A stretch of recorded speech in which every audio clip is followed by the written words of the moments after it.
Introduction. Unbeknownst to his origins, Zhuge Jie unexpectedly arrived in the Douluo Continent, initially believing this to be his first venture into another realm.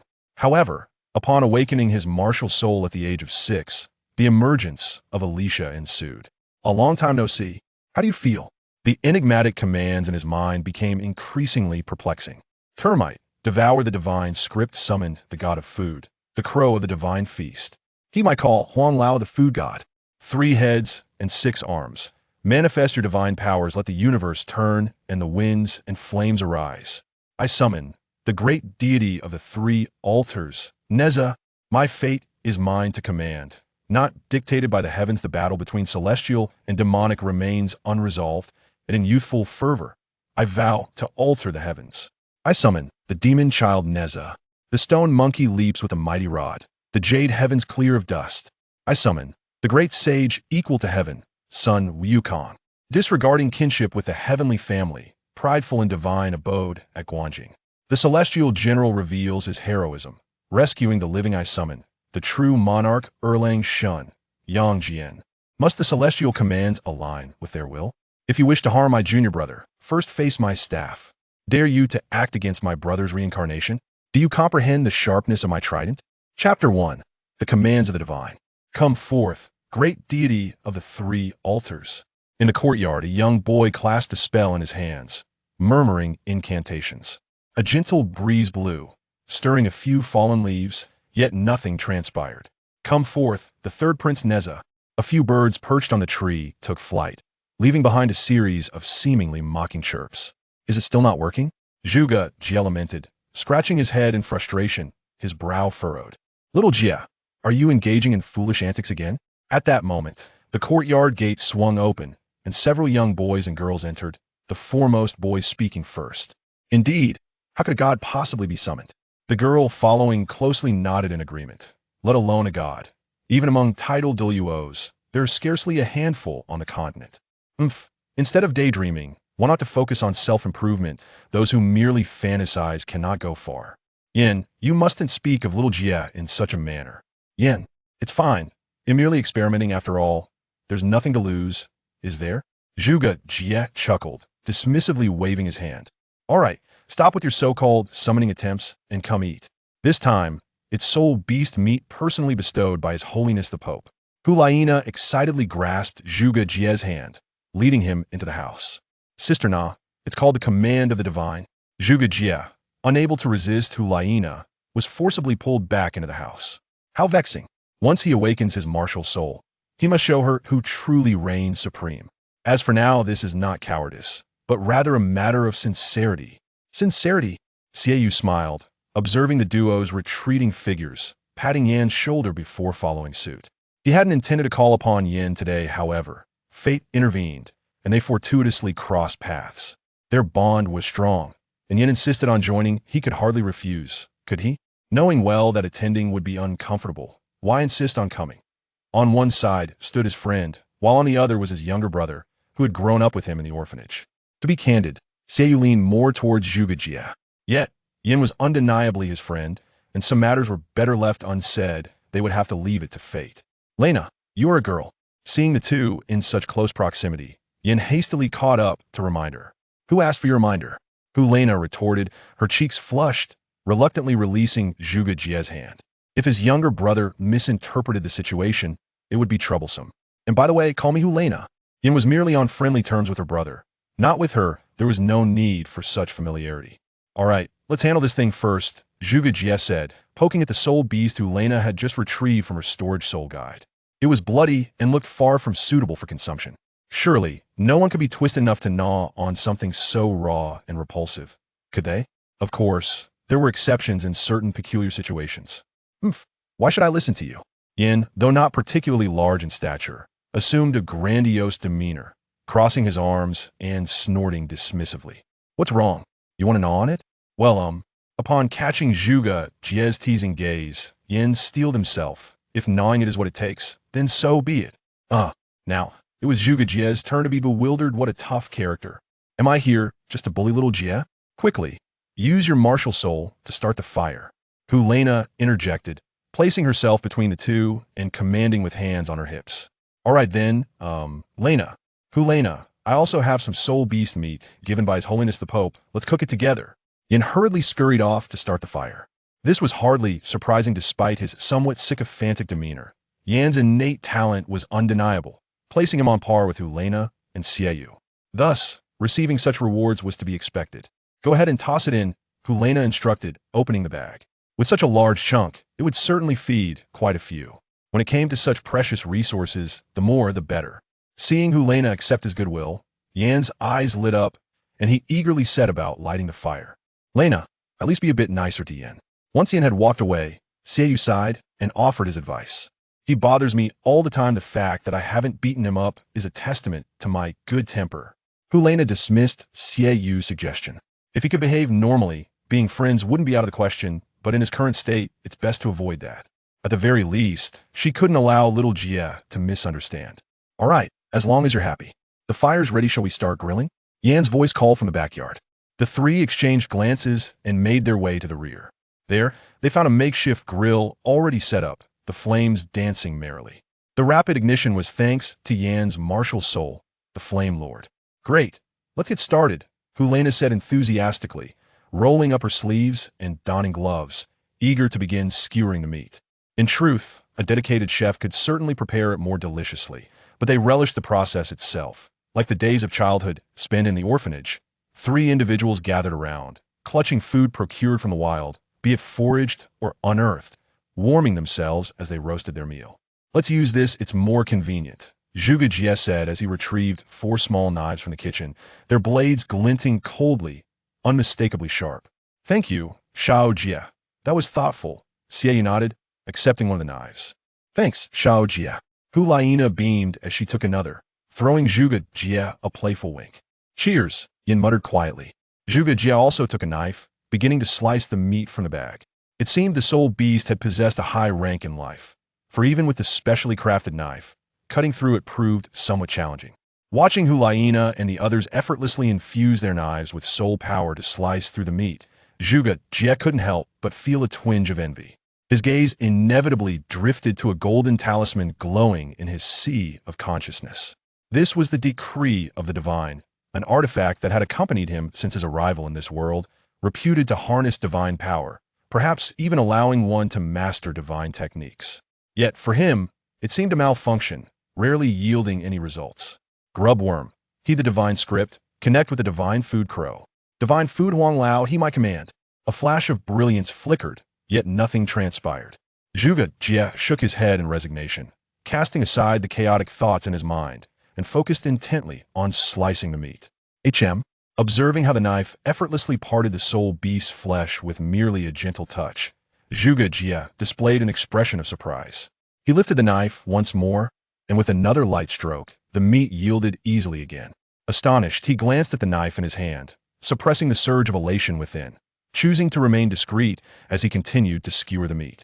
Though he trusted Lena and Xiaoyu, the presence of Yin made the situation precarious. Any word of this could lead to complications. However, once he awakened his martial soul, he surmised that things would improve significantly. Any oddity could be attributed to the effects of the martial soul. As for now, with yet to awaken his soul, it was prudent to keep a low profile for a while longer. Soon enough, he would be heading to the Martial Soul Hall for his awakening. Chapter 2. The Revelation of One's Heritage by Qian Douluo. Xiao Jie, were you just muttering those nonsensical incantations again? Lena, who had been observing Zhuge Jie closely, inquired curiously as she noticed his lips moving. Not at all. I was merely pondering when this meat would be ready, Zhuge Jie replied evasively. It seems to be taking longer to cook than expected. Ah, so you're simply hungry, Xiao Jie. Lena exchanged a knowing glance with Xiaoyu. Yin, increase the heat. Xiaoyu conveyed understandingly to Yin. All right. Yin activated his martial soul, causing the flames to surge in temperature instantly. I knew you weren't putting in your full effort earlier, Xiaoyu chuckled, playfully slapping Yin on the shoulder. No way. Speaking of which, the day for martial soul awakenings is approaching, isn't it? While they ate, Lena seemed to recall something suddenly and turned to Xiaoyu with a question. Indeed, Xiaoyu nodded. Just a week from now at the Spirit Hall, there will be someone specifically assisting with the awakening. That's wonderful. If my memory serves me right, Zhuge Jie is set to awaken his martial spirit this year, correct? Elysia remarked, putting down her skewer and giving Zhuge Jie a gentle nudge. Who would have thought that Sister Na would still remember? I just turned 6 this year. Zhuge Jie retorted, reflecting on how, in his previous life, Elysia would have been considered quite eccentric. However, in the Douluo Continent, such peculiarities were hardly surprising. Given that Zhuge Jie frequently trailed behind Elysia and Xiaoyu for additional servings, he stood noticeably taller than his peers. Coupled with the reputation of his mature demeanor, many would likely overlook the fact that he had only just turned 6. How could I possibly forget? Elysia laughed. Are you feeling impatient? Should I plead on your behalf to find someone to assist with your awakening ahead of schedule? After all, you've been sick for a while now. No need, just a week is sufficient time to prepare. I'll prepare for what? Alright, Gastgeist. Zhuge Jie's martial spirit should be quite impressive, right? Xiaoyu mused, observing the nearly finished skewer of soul beast meat in Zhuge Jie's hand and the used sticks on the table. Although he had consumed fewer than the 3 of them, it nonetheless indicated that Zhuge Jie possessed the capacity to hold soul power, and quite a substantial amount at that. What if it's not great? Worst comes to worst. I'll take care of you, Elysia reassured him. I possess innate level 9 soul power, and I am remarkably close to reaching full innate capacity, far surpassing my brother. All right, Sister Na is the most formidable. This one to a man must stand tall and strong. Yin interjected, slamming his skewer down onto the table. Why the uproar? Elysia echoed, slapping the table in response. My apologies, I was a bit too loud earlier. Oof. All right, Sister Na, let us eat, Zhuge Jie interjected to ease the tension.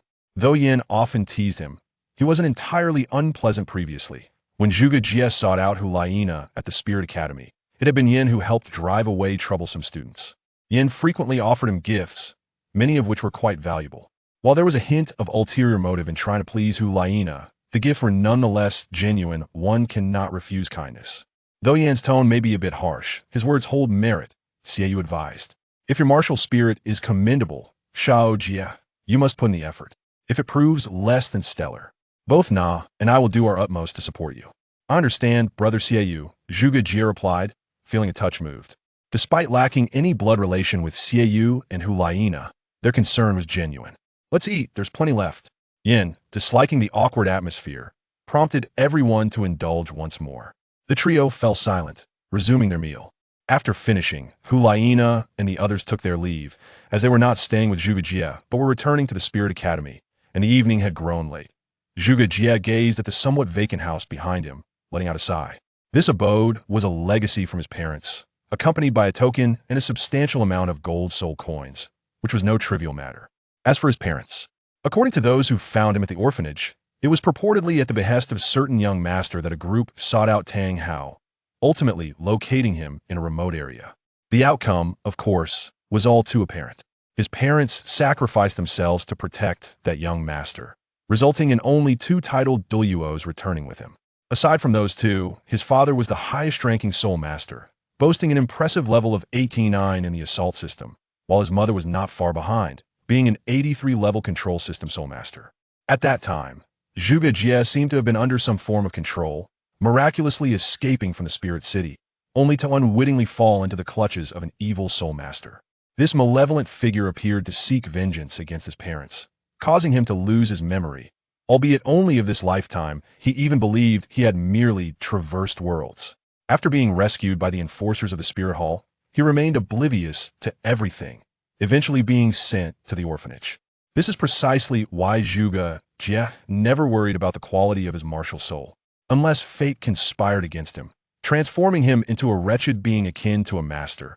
It was unlikely to be anything less than exceptional. Perhaps out of guilt, the adult who found him at the orphanage left behind a token that could not possibly belong to his parents, and informed him that it was a relic of theirs, advising him to present it at the Douluo Hall if he ever needed assistance. As for his basic necessities, there was no cause for concern. His parents' wealth remained untouched, entirely managed by that adult, who also arranged for a healing soul master to provide ongoing care. Recently, much of his memories from this lifetime have returned, albeit scant, and had he not been a transmigrator, he might have completely forgotten. It still feels a bit too empty. The departure of his parents, with whom he had shared several years of emotional connection, left him feeling melancholic. That adult was highly likely to be Qian Daolu. There was no denying the divine aura lingering on him, unmistakably reminiscent of the angel god. Although the gods of Douluo were relatively weak, their divinity was undeniably real. While his decree technique had only succeeded once thus far, the opportunities to witness divinity in the symbols within his sea of consciousness were plentiful. A martial soul, huh? I truly look forward to it. His parents were formidable surely. He must possess innate soul power of at least level 9. After all this time, he had yet to encounter any rings or systems, and he did not wish for too much. A decent martial soul would suffice. With the knowledge stored in his mind, he was confident he could thrive on this continent. As for those little miscreants, misfortune awaits you. Chapter 3. Awakening the martial soul. A week has passed, swiftly, akin to a fleeting shadow. In the blink of an eye, it has come to an end. His preparations were merely adjustments of mindset, for the awakening of the martial soul is a matter of innate talent, with little influence from external factors. Additionally, he had been making progress with the commanding technique. Ever since he successfully commanded the god of food for the first time, he continued to experiment. That initial success was certainly not mere coincidence, yet the reasons for it required further contemplation. After a week, he had gained some preliminary insights. His previous failures were unrelated to his earlier conjectures regarding insufficient soul power, stamina, or physical fitness. The commanding technique is rather straightforward, as the proverb suggests. Clarity of purpose and mutual willingness are essential. In simpler terms, when Zhuge Jie previously commanded, he merely knocked on the door without articulating his intent, leaving the divine being perplexed. Furthermore, the phrasing of his commands had been overly succinct. This is akin to the art of persuasion, requiring a touch of flattery to elicit a favorable response. As for why the god of food, Huang Ao, readily came to assist, he found this perplexing. Perhaps it was simply the benevolence of the deity, or perhaps a curiosity regarding the essence of soul beast flesh. In these past few days, he had only commanded the god of food, as summoning other deities seemed unnecessary for the time being. The god of food, Huang Ao, could directly impart culinary techniques into his mind, which was remarkably convenient. However, due to the fragile nature of the Douluo Continent, even if the deities were to manifest, they would only appear as projections of their power, the strength of which correlates directly with Zhuge Jie's own capabilities. Thus, the core essence of the commanding technique likely revolves around the act of learning, while also serving to address any combat deficiencies. Devourer, heed the words of the god of food. God of food, Huang Ao, I command thee. Huang Ao replied, so many deities have summoned me, have they? In less than 10 minutes, I have been called upon multiple times. Zhuge Jie beamed at the sumptuous spread before him, a satisfied smile gracing his face. Today marked the awakening of his martial soul, and soon, Xiaoyu and Hulaina would arrive, having taken time off specifically to accompany him for this momentous occasion. It is worth mentioning that Yen had also intended to join, but Hulaina had declined his presence, fearing that his sharp tongue might dampen Zhuge Jie's spirits on such an important day. Wow, it smells divine. Little Jie's culinary skills have improved again. Speak of the devil, and he shall appear. Laina, you've arrived. Please, help yourselves, it's just in time for a meal, Zhuge Jie greeted warmly. Nana has been eagerly anticipating this. Xiaoyu teased, noting their timely arrival. Hulaina blushed and retorted, brother, you're no different. Cough, how could that be? I simply came early to keep little Jie company, he said with a grin. Uffed, Hulaina scoffed. All right, this feast is prepared especially for you both. Please, sit and enjoy. Zhuge Jie clapped his hands, inviting them to the table. Wonderful. Little Jie, you're the best, Hulaina exclaimed, rushing over to embrace Zhuge Jie and plant a quick kiss on his cheek, before promptly releasing him to head towards the dining table. Zhuge Jie's face flushed slightly as he discreetly wiped his face. Hulaina's lack of boundaries was becoming increasingly evident. Yet, he found no disdain in her behavior. At that moment, Hulaina, with her back turned, also bore a hint of red on her cheeks. Though it was not the first time, it felt more embarrassing than in their childhood.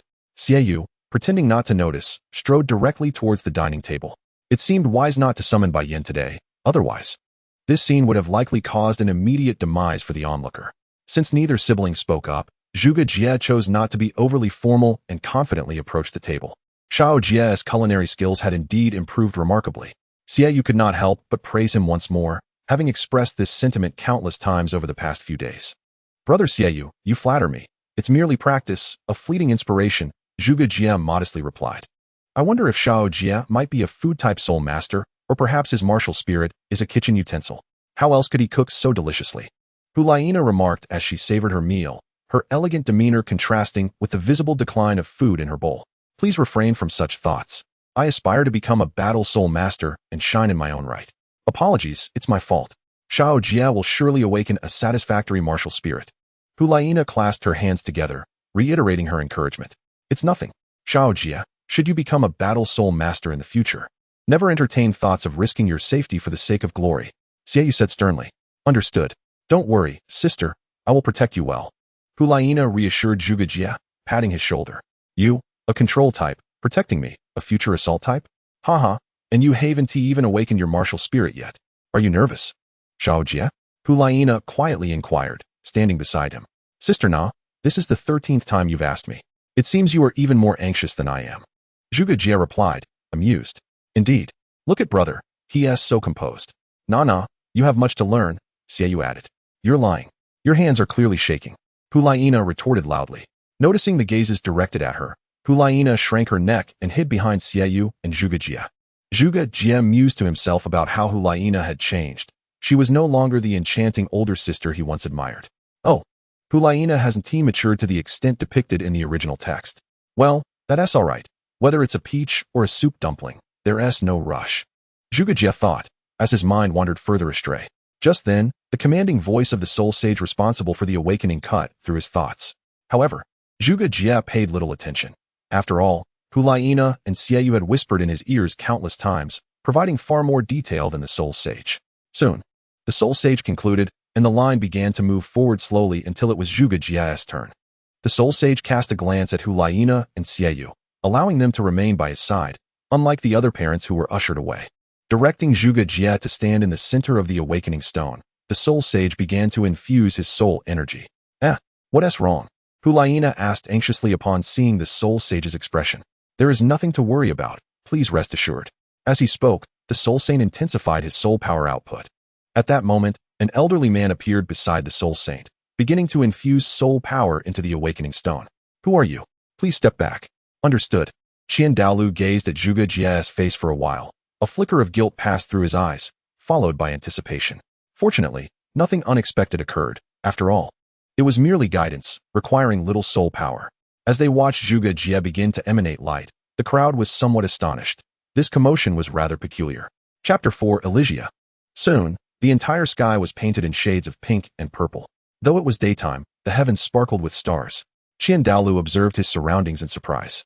Could this commotion signify a divine-level martial soul? Nonetheless, that would be beneficial, as it would alleviate his burden. Before their eyes, a pink imprint emerged on the back of Zhuge Jie's right hand. If Zhuge Jie were cognizant at this moment, he would undoubtedly recognize it as the emblem of the true self. However, unlike in his memories, this pink imprint was adorned with blue leaves. The moment the imprint appeared, a melodious female voice resonated throughout the martial soul city. On a certain day, I fell from the heavens. People looked up and beheld the starry sky. The moon and stars brought forth the daughter of the divine, who wished to become a companion to mankind. The winds transformed into her chariot, and the four seas became her garden. Birds carried seeds of goodness, while countless flowers wove songs of love. Thus, she was born into the world, traversing the earth, growing alongside humanity and blossoming with the world. And now, the time of reckoning approaches. And now, the moment of return has arrived. Let us bid farewell, beautiful world. From henceforth, stars shall shine, for I have come. From henceforth, flowers shall bloom, for I have never departed. Please weave my arrows, my flowers, and my love into seeds of new life, and carry them to the desolate earth. Then, let them blossom into the eternal and flawless essence of humanity. I am Elysia, the primordial lawgiver, the arbiter of humanity. As the crowd gazed upwards, they beheld a pink, ethereal figure emerging in the sky, seemingly composed of flower petals, enveloped in hues of pink. Although her visage was obscured, all present could sense her beauty and innocence. She slightly parted her crimson lips, and her voice resonated once more, becoming increasingly clear amidst the chant. Let the unsung ballads rise anew. For the tale sealed in history, let us pen a new chapter. A soul, noble and pure, embarks on a journey. May the beast of the gatherer bless her, granting her the freedom of empty dreams. May the feather of the fairy bless her, bestowing upon her the resilience of fleeting existence. May the scroll of creation bless her, gifting her the innocence of countless stars. May the serpent that devours worlds bless her, imbuing her with an insatiable thirst for infinity. May the dawn's herald bless her, endowing her with the will of morning light. May the blade of severance bestow upon its bearer the resolution of a fleeting moment. May the eye of virtue grant its possessor the wisdom of celestial insight. May the flame of calamity bless its vessel with the sincerity of annihilation. May the box of folly offer its keeper the miracle of the spiral. May the resplendent song illuminate its champion with the radiance of gold. May the shackles of deep transgression extend their compassion through the embrace of discipline. May the sword of unquenchable flames endow its wielder with the ideal of salvation. May the immaculate being bless its chosen with the return of the true self. Welcome back, Jie. As Zhuge Jie slowly opened his eyes, his pupils transformed into a deep blue, locking gazes with the exquisite maiden before him. Do not stare so intently. Even I can feel a blush creeping upon me. She playfully remarked. I apologize. Should I say it has been a long time? Or is this our first encounter? How perplexing. But never mind. Let us begin anew. Greetings. I am Elysia, a lovely maiden as delightful as a blooming flower. Hello, Elysia, Zhuge Jie responded, his throat tightening in disbelief. How wonderful. However, it seems time is of the essence. Let us share an embrace. Elysia opened her arms, tilting her head playfully, compelled by an unseen force. Zhuge Jie awkwardly extended his arms. Elysia, surveying his youthful form, smiled. How adorable. With that, she stepped forward and embraced him. In the next moment, to Zhuge Jie's astonishment, Elysia transformed into motes of light and petals, dissolving into the void from his grasp. Subsequently, the mark on the back of his right hand grew more vibrant. So, my martial soul is Elysia? No, that is not entirely accurate. Rather, Elysia is a part of my martial soul, not its entirety. A soft cough roused Zhuge Jie from his stupor. He turned to see a sprightly elder standing nearby, flanked by Huilina and Sheyue, who appeared as docile as quails. The other soul masters and children had long been escorted out at Elysia's behest when Zhuge Jie summoned the celestial phenomena. Now, only Zhuge Jie, Douluo, Huilina, and Sheyue remained in the awakening hall. Greetings, elder, Zhuge Jie respectfully bowed. He recognized the elder, having visited him on several occasions. The elder had introduced himself, and coupled with memories from his past life, it was hard to forget. Indeed, it seems you have awakened a remarkable martial soul, Douluo nodded, a smile gracing his face. Yes, she is undoubtedly the finest martial soul, Zhuge Jie affirmed without a hint of modesty, for in his heart, he truly believed it to be the most exceptional of souls. Huilina felt a twinge of jealousy as she witnessed the earlier scene. That beautiful elder sister resembled a celestial goddess, captivating and enchanting. She instinctively believed she could not compete with such grace. And it seemed that Zhuge Jie was quite taken with her as well. However, it was merely a soul spirit, and surely her dear little Jie would not harbor affection for her soul spirit. Hearing Zhuge Jie's seemingly innocent words, Douluo dismissed them. For what child does not wish for their soul spirit to be unmatched in the world? Moreover, judging by the commotion, it was evident that a divine soul spirit was at play, though it remained a mystery what deity the girl with the semblance of a maiden represented. Could you kindly share the name of your soul spirit? Douluo inquired gently. I can assure you, it has never before graced the Douluo Continent. You may bestow a name upon it. This will facilitate the records within the Hall of Spirits. Inquiring about another's soul spirit was, in strict terms, considered impolite. Yet, the three present harbored no such reservations, for over the years, Douluo had come to be regarded as a familial figure, despite his infrequent appearances due to his status. It was said that during his father's lifetime, he shared a close friendship with Douluo, who had even guided his father in the cultivation of his soul spirit. This was likely the reason why, amidst the many who had perished, only Zhuge Jie received special treatment, while the others were met with mere compensation and resources. Just as Ai Li was about to speak, a sudden insight flashed through Zhuge Jie's mind, causing his expression to shift slightly. Is something amiss? Douluo asked. Nothing, Zhuge Jie replied, shaking his head. My soul spirit is named the Principle of Origin. The Principle of Origin? Douluo mused, somewhat perplexed. By all accounts, one would expect a name befitting a divine entity or a legendary artifact. This designation seems rather ambiguous. However, Douluo chose not to press further. Content with a general understanding, knowing that he could unravel the details gradually over time. With such a remarkable little one, his granddaughter's path to divinity would not be a solitary one. Even after he departed from this world, there would be someone to accompany her on her journey. It sounds like an impressive soul spirit. Let us ascertain your innate soul power, Douluo praised, extending a soul power testing crystal ball towards him. Generally, divine soul spirits possessed innate full soul power, complemented by 10 levels of divine bestowment, equating to an innate level 20 soul power. This alone underscored the superiority of divine soul spirits, as they inherently surpassed their peers by 10 levels. Zhuge Jie placed his hand upon the crystal ball with poise. Although a hint of uncertainty lingered in his heart, he was confident that his soul spirit would undoubtedly surpass any in the Douluo Continent, including those deemed divine. Yet, his soul spirit was not a traditional divine one, and thus, he had not received the additional 10 levels of divine bestowment. In other words, he may not inherently possess a spirit power of level 20. However, the truth of the matter will soon be revealed.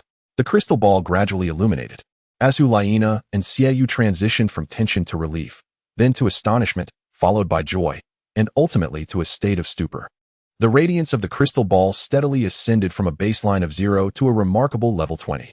Qian Douluo, fully aware of the implications, felt an even greater surge of delight. Today's events were not to be disclosed without my or the Pope's consent. He cast a sidelong glance at Elysia and Xiaoyu. Although he trusted them, it was prudent to offer a reminder. As for Bibi Dong, he was confident she would not harm the child. To his surprise, Zhuge Jie blinked in astonishment, realizing he too possessed innate spirit power of level 20. Qian Douluo, observing Zhuge Jie's expression of delight, nodded in satisfaction. This was the appropriate response. His earlier tranquility had been quite unnatural. At the moment Zhuge Jie awakened his martial soul, the god of destruction, having sensed something amiss, arrived to witness the god of Shura observing Douluo Star from afar. You are not lacking either, the god of Shura retorted coolly. Their relationship was not marked by deep-seated enmity, but rather by differing philosophies regarding their interference in the lower realms and governance within the divine realm. Xiaozi, as sovereigns of the divine realm, this antagonism is unwise. The newly arrived goddess of life interjected soothingly, greeting the god of Shura and positioning herself beside the god of destruction. Have the gods of evil and good received word?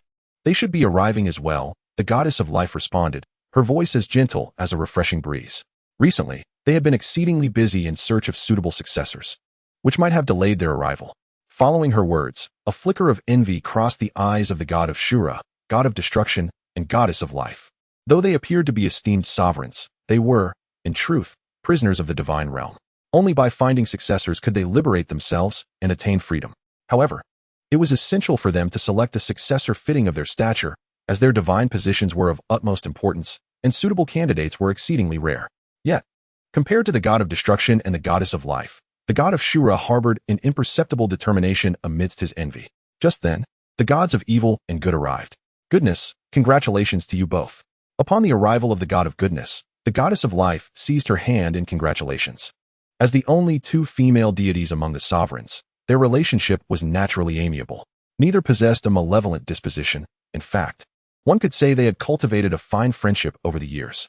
Recently, due to various matters, they had not seen each other for some time. Thank you. I wish you both success in finding your successors soon. The god of goodness replied with a smile. Now, let us return to the matter at hand. The god of Shura interrupted their nostalgic exchange, directing his gaze towards the god of destruction. You arrived first, as the law god, so please speak. The god of destruction waved his hand. Then I shall share what I have witnessed, the god of Shura stated, crossing his arms. Just moments ago, I sensed a strange yet formidable power descending upon Douluo Star. I cannot ascertain whether this signifies another invasion, but I believe it warrants our attention. There are regulations in the divine realm that prohibit deities from meddling in the affairs of the mortal world. Thus I propose we devise a plan. Since when did you hold the divine regulations in such high regard?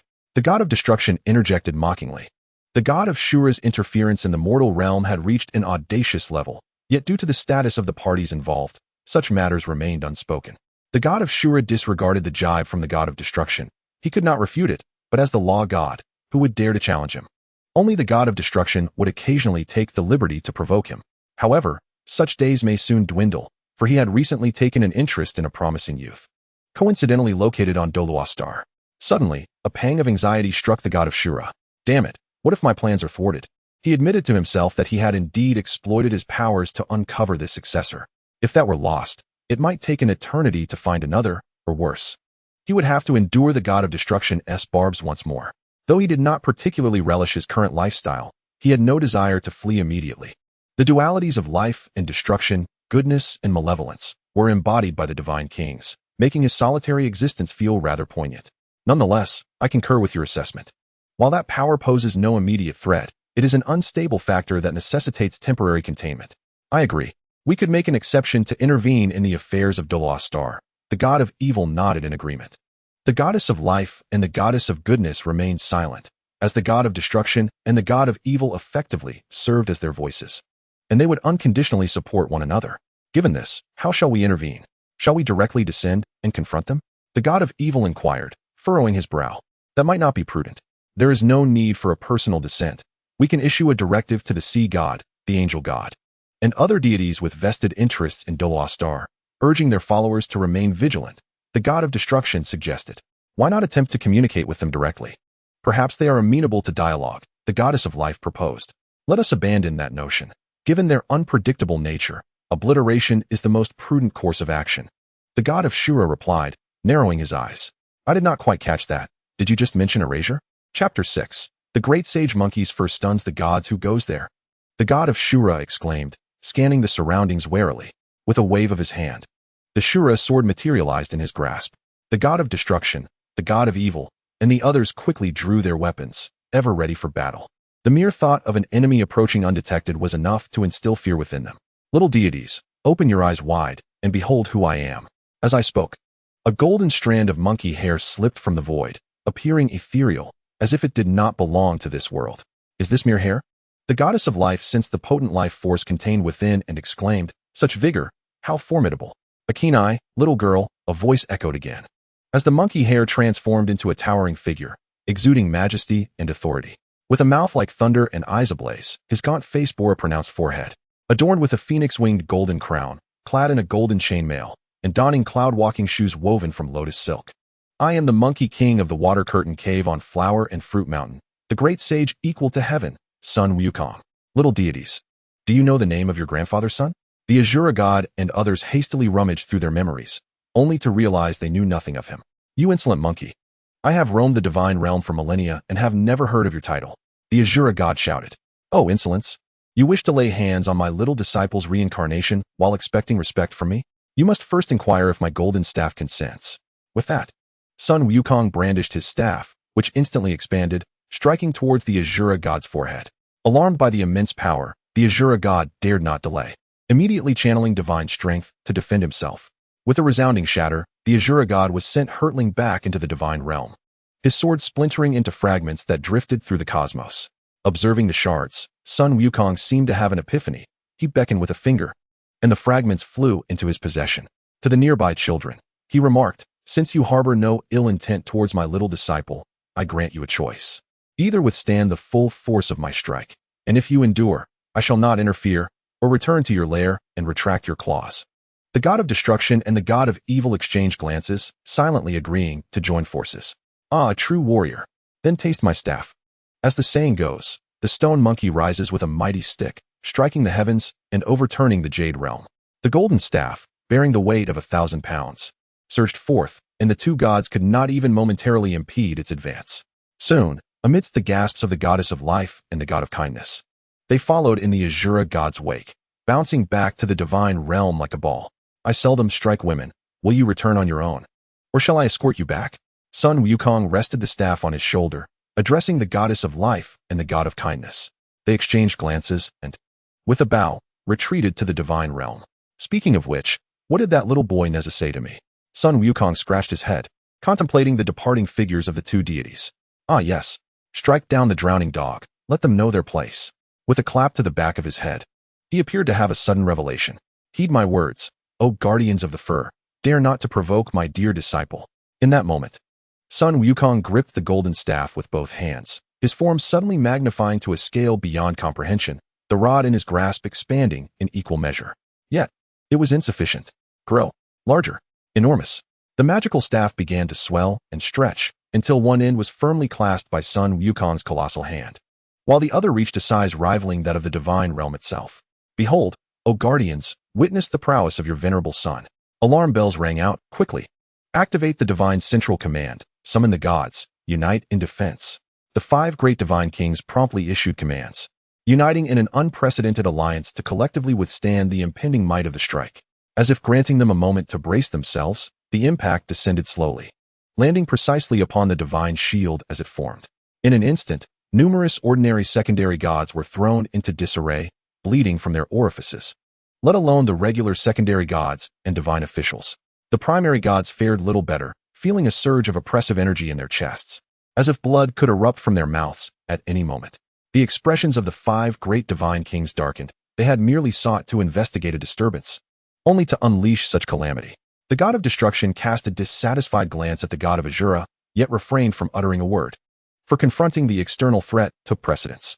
The god of Azura, aware of the scrutiny, remained silent, knowing this disaster was indeed spawned from his actions. They had originally intended to engage in a civil discussion. The Divine Central Command activated the display, revealing the scene at the other end of the golden staff. There stood Sun Wukong, now holding the staff with one hand, while yawning with the other. In stark contrast to their struggle, he appeared utterly at ease. The 5 divine kings' expressions soured further, their visages reflecting their discontent. The other gods of the divine realm were oblivious to the origins of this disturbance. Yet they witnessed it with clarity. A single strand of monkey hair descended, transforming into the very monkey itself. This was merely a single hair, and even without exerting full strength, it could inflict untold suffering upon them. What terror would ensue should the true form arrive? Sensing the scrutiny of the 5 divine kings, Sun Wukong turned toward the camera, grinning widely. Remember this well, your venerable son is the great sage equal to heaven.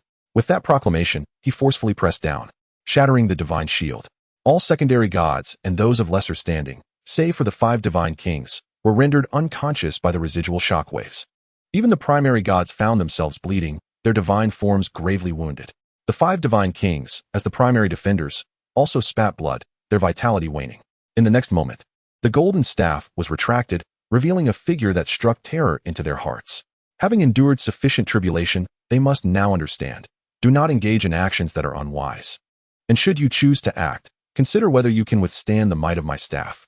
Rest assured, O Great One, we shall harbor no further thoughts of excess.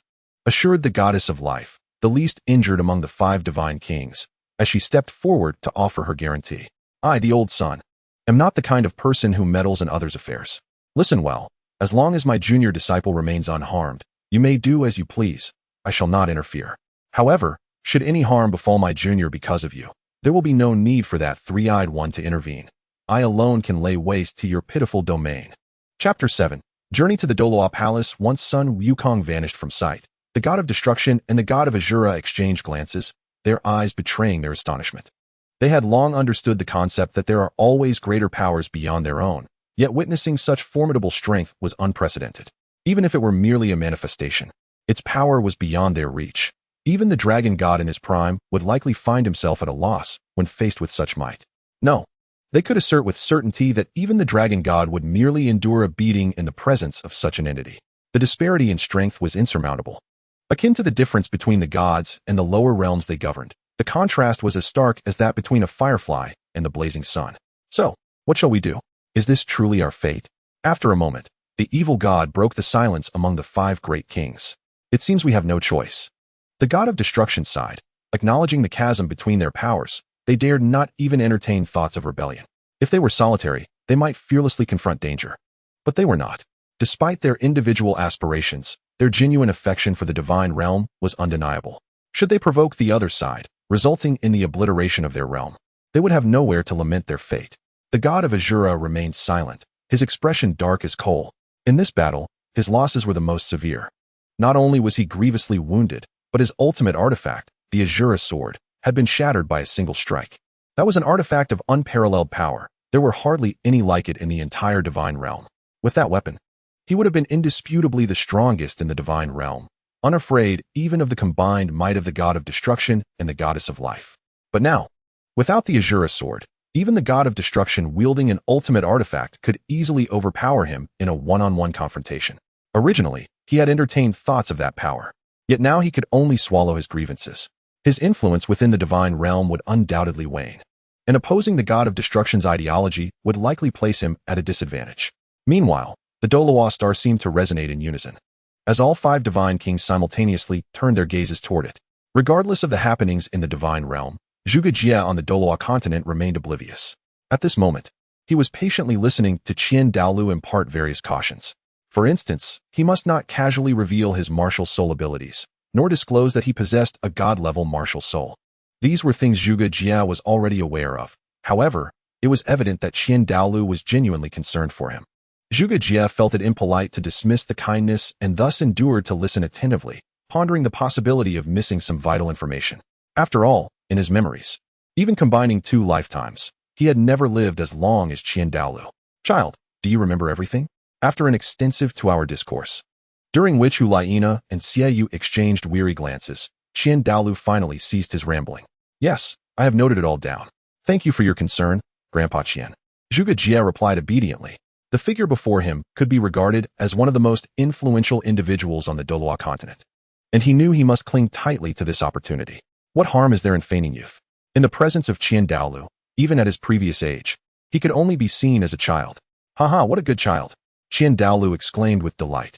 Jie, come, let us make a visit to the Douluo Palace. Very well, I shall follow your lead, Grandpa Qian. Seeing Zhuge Jie's compliance, Qian Douluo nodded in satisfaction and turned his gaze towards Elysia and Xiaoyu. The talents of these two were commendable, yet they fell short in comparison to Shuer and Jie.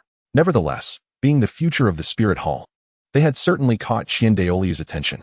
He had noticed their disinterested expressions earlier, but such flaws are unavoidable with age. When one grows fond of younger generations, there is an instinctual desire to impart more advice, even if one is a peerless Douluo. What are your instructions, Elder? Xiaoyu inquired, quickly bowing his head as he saw Qian Douluo's gaze upon him. There is no need for such formality. Qian Douluo waved his hand dismissively, resembling an ordinary neighborly elder.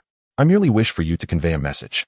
Whatever the elder commands, you should have a good rapport with Bibi Dong's child. Inform her that I shall be taking Jie with me for now, and she can reach me at the Douluo Palace if needed. Is it that you do not trust me, old man? Or do you believe I would bring harm to Jie? Not at all, Xiaoyu responded, breaking into a cold sweat. It's just that young Jie is still quite tender. Should he have inadvertently offended the elder, I hope you can show some leniency. I am not so easily angered by the innocent words of a child, Qian Douluo replied calmly. Brother Xiaoyu, Sister Elysia, do not worry. The elder is a kind-hearted person, Zhuge Jie reassured them. Enough. It's not as if we will never see each other again. I am not a fearsome beast. So spare me the sentimentality. Qian Douluo chided playfully, placing a hand on Zhuge Jie's shoulder. At that moment, 3 pairs of pristine white wings appeared behind Qian Douluo, and in the blink of an eye, the two vanished from their spot. Sister, fret not. Just observe the elder's demeanor towards Jie. He will be safe. Xiaoyu comforted as he noticed his sister in a daze. That is not it. If Jie spends all his time cultivating at the Douluo Palace, will I not be able to see him often? Why must you take me to the Douluo Palace, Grandpa? Zhuge Jie inquired, intrigued. True to his title as a peerless Douluo, the vast distance was traversed as if in the blink of an eye. As he beheld the resplendent and imposing architecture before him, Zhuge Jie's curiosity piqued. I wish to introduce you to some esteemed predecessors, Qian Douluo explained, breaking his usual reticence and speaking with patience. Upon hearing this, Zhuge Jie ceased his inquiries and obediently followed Qian Douluo into the Douluo Palace. Come, Jie. Allow me to make the introductions. This venerable individual is the Golden Crocodile Douluo, a dear brother of mine, standing at the pinnacle of level 98. And he serves as the second elder of our Spirit Hall, his strength only surpassed by my own. This one here is the Thousand June Douluo, a level 96 title Douluo, who is a brother to the demon-suppressing Douluo, both wielding the Panlong staff. Oh, and there are 2 elders absent. My granddaughter has embarked on a secret mission, and those 2 have gone to protect her. However, there is no rush. There will always be an opportunity to make their acquaintance. The portly figure is the Demon Bear Douluo, a level 95 assault-type title Douluo, while the slender one beside him is the Ghost Leopard Douluo, also a level 95 agile-type title Douluo. Over there is the Holy Dragon Douluo, who is also the leader of the Holy Dragon sect. Observing Thousand Douluo's unusual demeanor, as he introduced them to Zhuge Jie like a doting grandmother, it was impossible not to feel a sense of astonishment. Is this truly the taciturn grand elder we are familiar with? Meanwhile, the Golden Crocodile Douluo, an old acquaintance of Thousand Douluo, smiled warmly at Zhuge Jie, his eyes filled with kindness. Chapter 8. The Generational Gap. Listening to Thousand Douluo's introductions, Zhuge Jie could not help but curiously scrutinize the several elders. Although he was already aware that many title Douluo-level elders served within the Douluo Hall, this was indeed his first encounter. In his past life, he had not paid much attention to the novels or comics of the Douluo Continent, and thus had little impression of these heavyweight supporting characters. Brother, could it be that this child is? As Thousand Douluo concluded his introduction, the Golden Crocodile Douluo spoke up to confirm. Yes, indeed, he is. Thousand Douluo nodded in affirmation. The Golden Crocodile Douluo nodded in understanding. Realizing why a child awakening their martial spirit would prompt Thousand Douluo to personally come and take a look and why Thousand Douluo's typically stern countenance had softened. This had previously been the exclusive domain of Qian Renxue. Even Thousand Daoliu's biological son, Qian Xuanjie, had not received such treatment. It could only be explained as a generational affection, perhaps. However, it is regrettable for this child's father. The Douluo Hall was poised to welcome another title Douluo soon, potentially even a super Douluo, becoming one of the pillars of the Spirit Hall. Yet, unexpectedly, due to a momentary oversight, one can only lament the whims of fate. However, given Thousand Daoliu's demeanor, could it be that he harbors intentions of accepting an apprentice? Brother, could it be that this child's talent rivals that of his father? Are you contemplating taking him under your wing? The golden crocodile Douluo inquired curiously, and the other elder offerings shared the same question. Jie's talent is indeed remarkable. Did you witness the extraordinary phenomenon in the sky earlier? That was the result of Jie awakening his martial spirit, Thousand Douluo proudly proclaimed. Ah, how intriguing. The child. Should any issues arise in the future, feel free to seek my assistance. Your grandpa Golden Crocodile still possesses some prowess, the Golden Crocodile Douluo exclaimed joyfully, recalling the commotion from earlier. Surely, that commotion heralded a top-tier martial spirit. In fact, such a level was not out of the question. The younger generation expresses gratitude to Grandpa Golden Crocodile. I shall not hesitate to seek your guidance henceforth. Zhuge Jie responded with grace. Very well, very well. One must remain humble and composed. Such qualities indicate a promising talent. The Golden Crocodile Douluo, satisfied, stroked his beard. However, he added, I do not intend to take on disciples. Before the Golden Crocodile Douluo could continue, Qian Daoliu's words drifted in leisurely. Upon hearing this, several elder offerings displayed expressions of confusion. Surely, anyone with such talent would attract eager mentors, wouldn't they? To cultivate a super Douluo would surely bring prestige. Yet, since the grand offering had no intention of accepting a disciple, did this not present them with an opportunity to vie for the chance? As if perceiving their thoughts, Qian Daolu's comforting words reached Zhuge Jie. Jie, it is not that Grandfather Qian does not appreciate you. Rather, I have other plans for you. In truth, there was nothing overly complicated about it. He sought to unite his granddaughter, Qian Renxue, with Zhuge Jie. As for their willingness, how could they possibly be unwilling? With his granddaughter's beauty, he could confidently assert, devoid of any selfishness, perhaps, that she was the most stunning in the land. Unless Zhuge Jie were to exhibit an unusual disposition, he would undoubtedly be inclined. As for understanding his granddaughter's sentiments, being her grandfather, how could he not be attuned? If Shui were dissatisfied with Zhuge Jie, then surely no suitable match existed in the Douluo Continent. With two divine martial spirits, they were a match made in heaven. If he were to take on a disciple now, would that not create a generational discrepancy? To prevent any future missteps, nurturing Zhuge Jie was certainly not a detriment. As for accepting a disciple, wouldn't it be more fitting to recognize him as a future grandson-in-law? Moreover, he harbored an odd sensation that should he dare to allow Zhuge Jie to become his disciple, he would face dire consequences. It was a peculiar feeling, yet undeniably real. One must recognize that as a peerless Douluo, such instincts were not without foundation. Ah, I understand, Zhuge Jie nodded, his expression inscrutable. After all, he lacked for nothing at present, and seeking a mentor seemed rather superfluous. Regarding the soul rings, he could not fathom the Spirit Hall squandering his innate talent. As for the notion of not joining the Spirit Hall, what a jest. Given his standing, he was marked by the Spirit Hall from birth, and as he aged, that mark became increasingly apparent, impossible to erase. Furthermore, Qian Douluo, Hulaina, and Xiaoyu had indeed treated him well. He was not a person to forget such kindness. Within his capacity, he still wished to assist them in breaking free from their predetermined fates. Contemplating this, Zhuge Jie narrowed his eyes. Since he had decided to align with the Spirit Hall, it was imperative to make early arrangements concerning the protagonist group. Opportunities like the ice and fire yin-yang eye, even if he found them lacking, could not be allowed to fall into the hands of the protagonists. As for other ideas, he had some thoughts. But whether they could come to fruition depended on the efficacy of the edict methods. Certainly, he possesses the capability to eliminate both Tang San and Tang Hao alongside Qian Douluo effortlessly. Even without the latter's intervention, the Golden Crocodile Douluo alone would suffice. However, such an outcome would lack intrigue, would it not? After all, having discovered a captivating plaything, one must indulge in it for a while. He harbors confidence in maintaining control over the situation. Jie, follow me, came Qian Daoliu's voice as Zhuge Jie pondered his plans in silence. Without hesitation, Zhuge Jie promptly followed. As for Qian Daoliu's intentions, he had his suspicions. This was indeed one of the secrets of the Douluo Continent. The three unparalleled powers each guard a fragment of divine inheritance.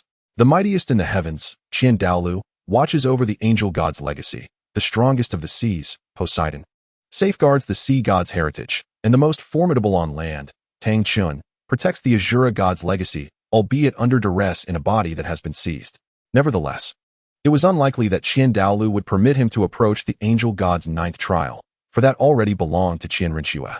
In terms of intimacy, Qian Rinxue undoubtedly held the upper hand. Moreover, the angel god's divine position is not the same as the six-winged angel martial soul, making inheritance improbable. Thus, Zhuge Jie speculated that Qian Daolu must have alternative plans, undoubtedly tied to the angel god. As anticipated, Qian Daolu led him before a statue. The entire figure was intricately carved from resplendent golden jade, adorned with shimmering silver-white patterns that danced across its surface. The six-winged angel's wings extended to the ceiling, with each feather meticulously sculpted, seemingly poised to flutter with the slightest breeze.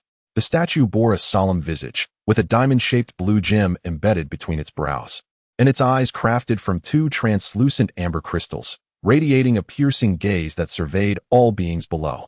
Its most striking feature was the posture of its hands. The left palm cradled a solidified radiant holy sword, surrounded by golden runes, while the right hand gently caressed a gilded tome, symbolizing divine decree and wisdom.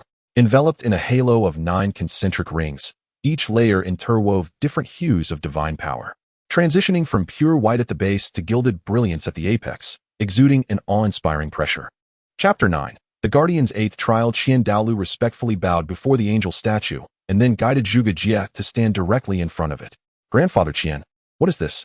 Despite already being aware of the statue's origin, Zhuge Jie feigned ignorance, for this was a closely guarded secret of the Spirit Hall.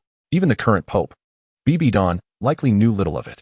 Before he showcased his talents, although Qian Daolu had treated him well, these matters had never been brought to light. Thus, it was prudent to maintain a semblance of normalcy at this juncture. This represents my faith, as well as my mission, Qian Daolu spoke with profound significance. Go forth. It may unexpectedly assist you. The ninth trial of the angel god differs from that of the sea god or the Azura god. He does not extend his gaze to all. Only those possessing the six-winged angel martial soul are deemed worthy.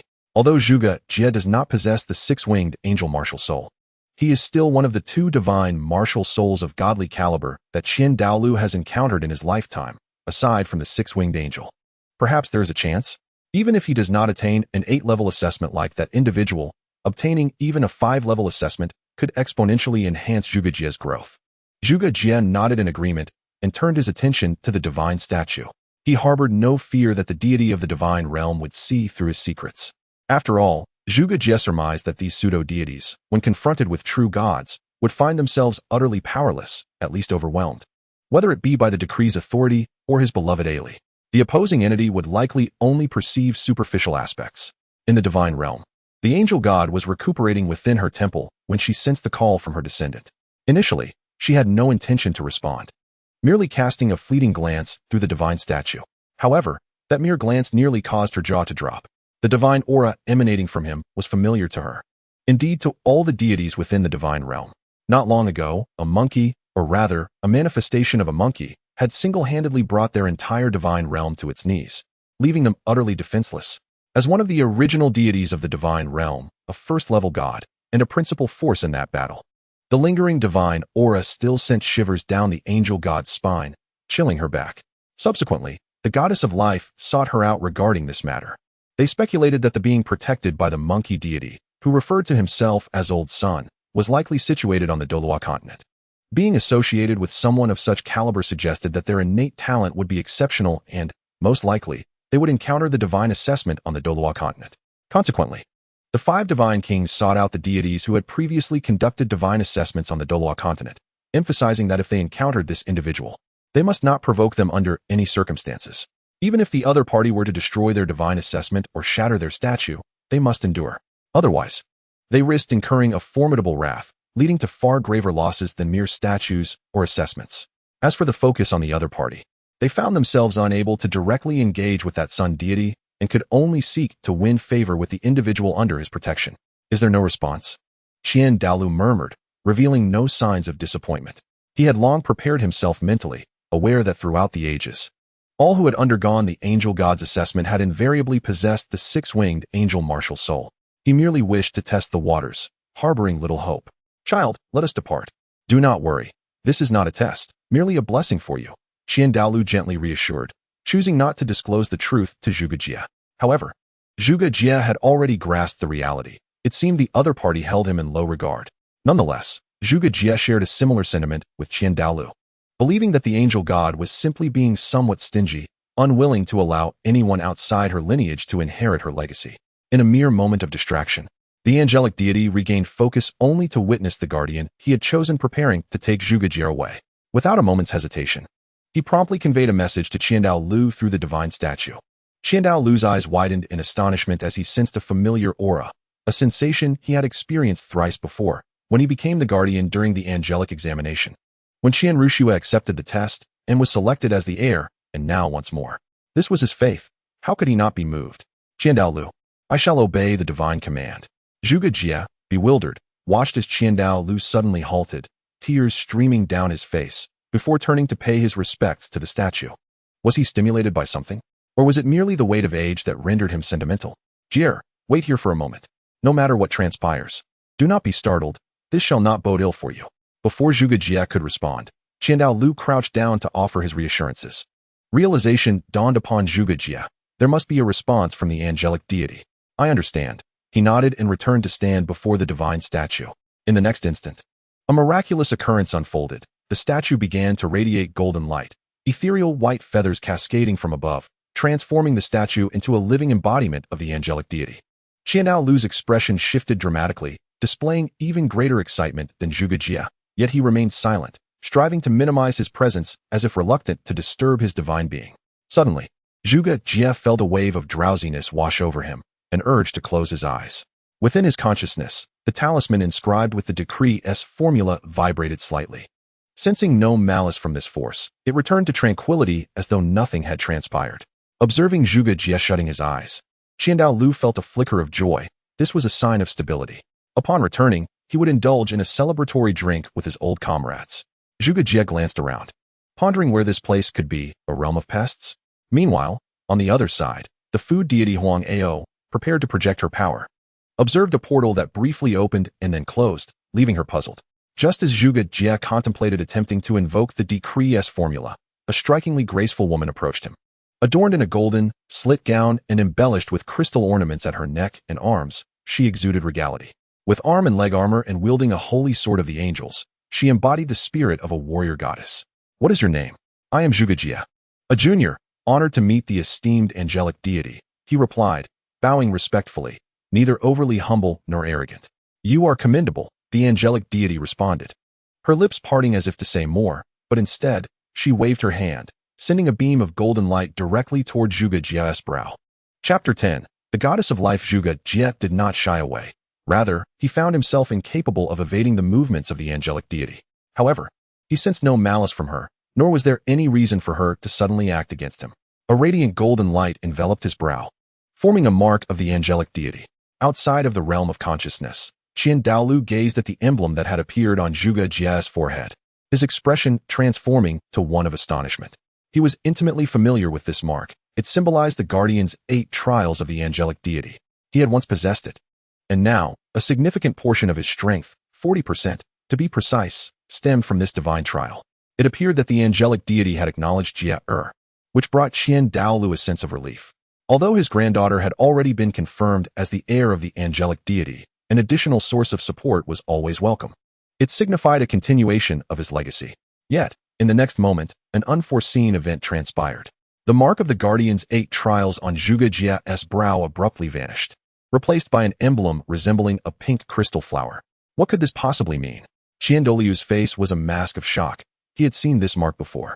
He had been present when Zhuge Jie awakened his martial soul. The appearance of this emblem was identical to the pink crystal flower that Zhuge Jie had once held. Could it be that Jie was already under the influence of another deity? Douluo's eyes widened in excitement. The mark of the angelic deity was forged from divine power, and the force capable of erasing it must be at least as formidable as that of the angelic deity herself. Within the realm of consciousness, Zhuge Jie was unexpectedly aware of the opportunity granted to him by the angelic deity through the guardian's 8 trials. He was no stranger to divine trials. One could say they were akin to the fabled ice and fire duality eye, both representing tremendous fortune. In fact, from a certain perspective, Divine trials might even surpass the celestial herbs surrounding the ice and fire duality eye. Before Zhuge Jie had the chance to express his gratitude, the mark on his forehead vanished under the astonished gaze of the angelic deity. She sensed that the divine trial remained intact, albeit the external mark had disappeared. Perplexed, Zhuge Jie looked at the angelic deity, unsure if he should speak at that moment. Noting that the Guardian's 8 trials had not been affected by the disappearance of the mark, the angelic deity opted not to intervene further. After all, her intention was merely to leave a favorable impression on Zhuge Jie, not to designate him as her successor. Thinking of that towering figure, the angelic deity shivered slightly. "Please wait here for a moment. I need to find someone," she instructed. After Zhuge Jie nodded, she vanished instantly. Could it be that the angelic deity is searching for another deity? Zhuge Jie pondered as he observed the spot where she had disappeared. Perhaps she was seeking a divine position for me. She seemed quite amiable. "Have you already made contact with that child?" In the heart of the divine realm, the Shura deity furrowed his brow, addressing the angelic deity before him. "Are you certain it is the one we seek?" "Absolutely. I could never be mistaken," the angelic deity affirmed with conviction. The god of Shura sighed, harboring the belief that the sea god would be the first deity to encounter that child, only to find that it was, unexpectedly, the angel god who made the initial contact. He understood that the divine trials of the angel god would only descend upon its descendants, suggesting that the individuals the angel god could reach were exceedingly few. In truth, among the deities responsible for administering divine trials on the Douluo Continent, the likelihood of encountering that child was greater than that of the angel god. Yet here we were, witnessing the angel god making the first approach. This indicated a significant connection between the child and the lineage of the angel god, even more so, a profound relationship. For him, this was far from favorable news, as the angel god was known to be closely aligned with the deities of life and destruction. In comparison to the angel god, he would have preferred the sea god to be the first to engage with the child, as the sea god was also a deity of a similar rank with whom he shared a closer affinity. The angel god observed the silent god of Shura, her expression devoid of emotion. Being a high deity, she was not someone who could be easily swayed by even the god king or the law god. "Please wait a moment. I will summon them," the god of Shura said, rubbing his temples. "Do it swiftly." How dull this is. Within the realm of consciousness, Zhuge Jie lay languidly on the ground, his eyes glazed over with boredom. He had no intention of leaving a favorable impression, nor did he feel inclined to stand obediently in place. After all, he was merely a 6-year-old child. Such behavior would indeed seem peculiar. Moreover, it would undoubtedly be uncomfortable. "What a delightful child," a gentle voice interjected just as Zhuge Jie contemplated whether to summon the principle of origin. Who are you?" Zhuge Jie sprang to his feet in surprise, awkwardly inquiring. It was one matter to desire to act. It was entirely another to be caught off guard. "I am the goddess of life. You may call me Sister Green," the goddess of life replied with a smile. "All right, Sister Green," Zhuge Jie responded. "Such a well-behaved child you are," she remarked. In truth, the decision to summon the goddess of life was the result of a consensus among the 5 god kings. The god of destruction, the god of Shura, and the god of evil all possessed intimidating appearances and an aura that was less than welcoming, which could frighten the child. Although the god of goodness appeared amiable and often exhibited gentle behavior, she harbored a hidden malice that only surfaced when she took an interest in her subject. It was evident that the god of goodness was indeed interested in Zhuge Jie, and should she approach and utter something inappropriate, it could lead to unfortunate consequences. Hence, the goddess of life emerged as the most suitable choice among the deities. "Child, may I see your martial soul?" the goddess of life inquired, her tone laced with curiosity. The angel god had recounted the events that transpired, including the mysterious power within Zhuge Jie that had erased her angelic mark. Certainly, he did not refuse, as he had no valid reason to do so. Zhuge Jie extended his hand, and a pink crystal flower with blue leaves materialized in his palm. "This," the goddess of life exclaimed in astonishment, sensing yet another unfamiliar power. Though this newfound power differed somewhat from the previous enigmatic deity and lacked its grandeur, there was no doubt that the essence of this force surpassed theirs. This realization solidified her determination to maintain a harmonious relationship with the entity. Meanwhile, Zhuge Jie appeared somewhat despondent. After all, this summoning of a martial soul did not yield the anticipated appearance of Elysia. "Child, do you desire a martial soul?" "A brand new one." Just as Zhuge Jie felt a twinge of disappointment, the voice of the goddess of life resonated. He gazed at her in astonishment, his eyes brimming with incredulity. "Is it possible for me to possess a dual martial soul?" Chapter 11. The Divine Martial Soul. Could this truly be? Zhuge Jie felt a flicker of excitement. Deep down, he believed his martial soul was unparalleled, superior in every regard. However, if a more comprehensive enhancement were attainable, why not embrace it? Of course, dear child, the goddess of life replied gently, as long as you are willing. I am indeed willing, Sister Green. Zhuge Jie found himself uncertain whether he was feigning enthusiasm. After all, possessing a divine martial soul was undeniably a remarkable prospect. Furthermore, he would no longer need to contend with the inferior soul rings tied to the origin principles. In his heart, he believed that his soul rings should at least be red, if not golden. Previously, he had no means to achieve this. Now, with the opportunity at hand, he was determined to provide her with the best. Then there is no issue. The goddess of life thought to reach out and pat Zhuge Jie's head. But upon remembering his identity, she hesitated, retracting her hand. Zhuge Jie remained oblivious to her subtle gesture, his expression brimming with impatience. So, Sister Green, what must I do? You need not do anything at all. If you must, simply close your eyes. Zhuge Jie obediently shut his eyes, harboring no fear of harm from the goddess of life. Setting aside her character, even if she were not a combatant, subduing him would be no more difficult than crushing an ant. There was no need for pretense between them. Moreover, she was summoned by the angelic deity, and given his relationship with Qian Douluo, they were essentially allies. The angelic deity would not act against him. The goddess of life gazed at the closed eyes of Zhuge Jie with a smile, pondering, this little fellow possesses a temperament far more agreeable than that of that monkey. However, this fleeting thought was soon eclipsed as she commenced the endowment of the martial soul. In the next moment, a vibrant aura of vitality enveloped the space. As the goddess of life, the divine martial soul she was about to bestow required no further elaboration. Naturally, she could bestow other gifts, but this was merely a reflection of her personal inclinations. Ultimately, the finest gift she could offer was this, the divine martial soul, the tree of life. Zhuge Jie felt as if his body had become weightless, akin to floating in a warm spring, enveloped in comfort. Moreover, he sensed a burgeoning presence within him.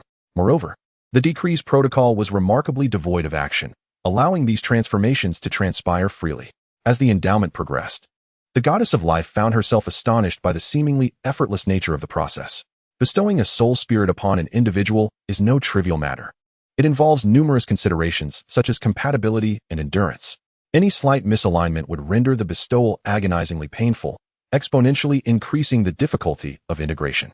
Yet, the process for Zhuge Jie appeared excessively smooth, bereft of suffering, struggle, or rejection.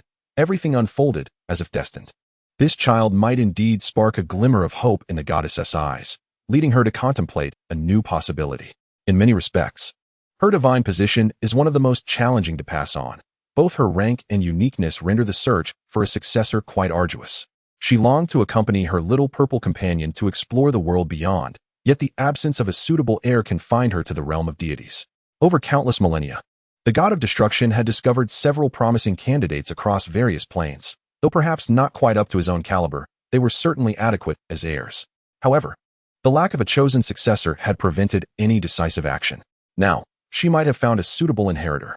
Although, given his identity, he might overlook the divine realm. One could always hope. There was nothing to lose in trying. A victory would yield tremendous rewards, while a defeat would incur no significant loss. With such thoughts, the goddess of life quickened her movements. The life tree behind Zhuge Jie grew increasingly substantial, and everything around seemed imbued with the essence of vitality. After a considerable time, Zhuge Jie involuntarily opened his eyes, gazing at the magnificent tree behind him.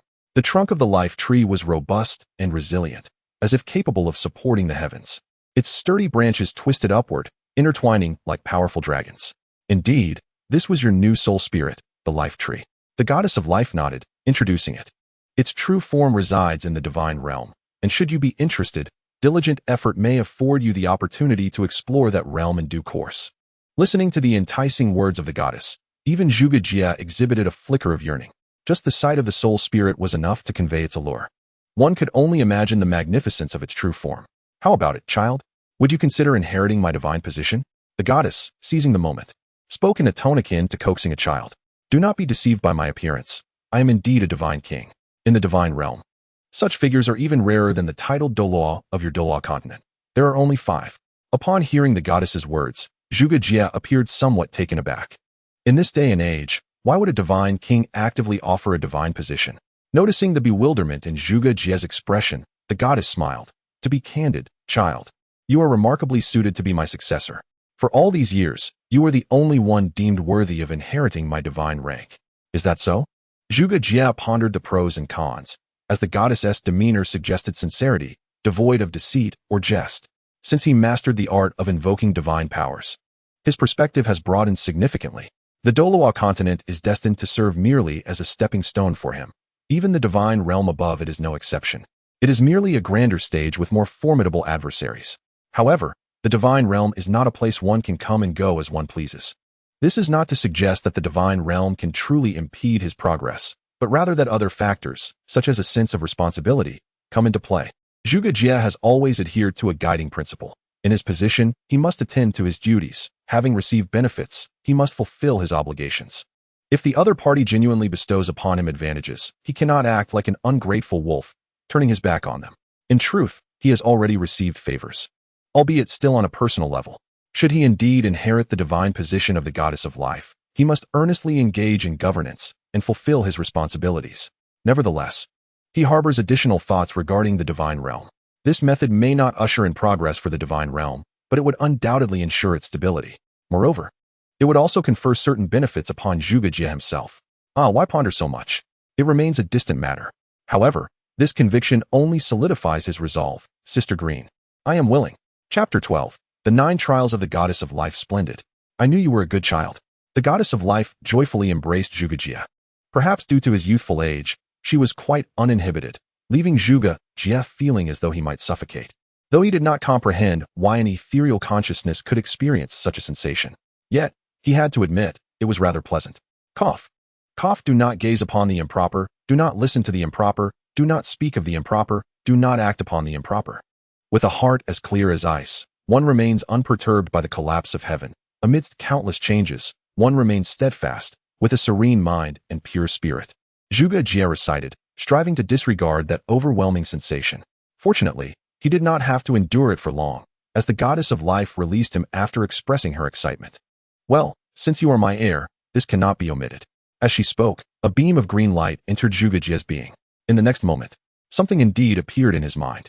The 9 Trials of the Goddess of Life. First trial. Soul power must reach level 50 and possess 3 10,000-year soul rings. Reward. 1 million-year soul bone, martial soul level 5, and the lifespan of the first 5 soul rings doubled. Do your best, she said. And then the goddess of life vanished, eager to share the news with Zi. As for her purpose in coming, it had long been fulfilled, had it not? Observing the hastily departing goddess of life, Zhuge Jie found himself at a loss for words. However, upon reviewing the content of the first trial of the 9 Trials of the Goddess of Life, he could not help but marvel at the grandeur of the goddess of life. Her offerings far surpassed those of an ordinary first-tier deity. In comparison to the rewards bestowed by the angel god for the first trial of the 8 Trials of the Guardian, it was indeed like comparing clouds to mud. The 8 Trials of the Guardian. First trial. Soul power must reach level 50. Reward. Divine gift soul ring 1. Soul power level 1. Perhaps the disparity in assessment difficulty or the fact that he is not the heir of the angel god plays a role. Nonetheless, it is evident that the gifts bestowed by the goddess of life are significantly superior to those of the angel god. This also suggests that the rewards granted by deities in the divine realm to the mortal world must come at a certain cost. For instance, the sea goddess' broad and indiscriminate approach likely results in rewards of lesser quality for the trial takers. The distinction between Qian Rinxue, who possesses inheritable angelic armor, and Tang San, who must venture into the wilderness to acquire his own, highlights this difference. For him, the first trial of the goddess of life posed little challenge. However, for others, it would be an almost insurmountable task, and merely surviving would be considered a success, let alone receiving rewards. Even more intriguing is the fact that the lifespan of soul rings is doubled. This means that if he possesses a 50,000-year soul ring, he could, while still a soul king, potentially wield at least 100,000-year soul ring. It is noteworthy that even a soul ring of 99,999 years yields effects vastly inferior to that of a 100,000-year soul ring. The most significant distinction lies in the former offering only 1 soul skill, whereas the latter provides 2, with one of the 100,000-year skills likely outperforming the singular skill of the lesser ring.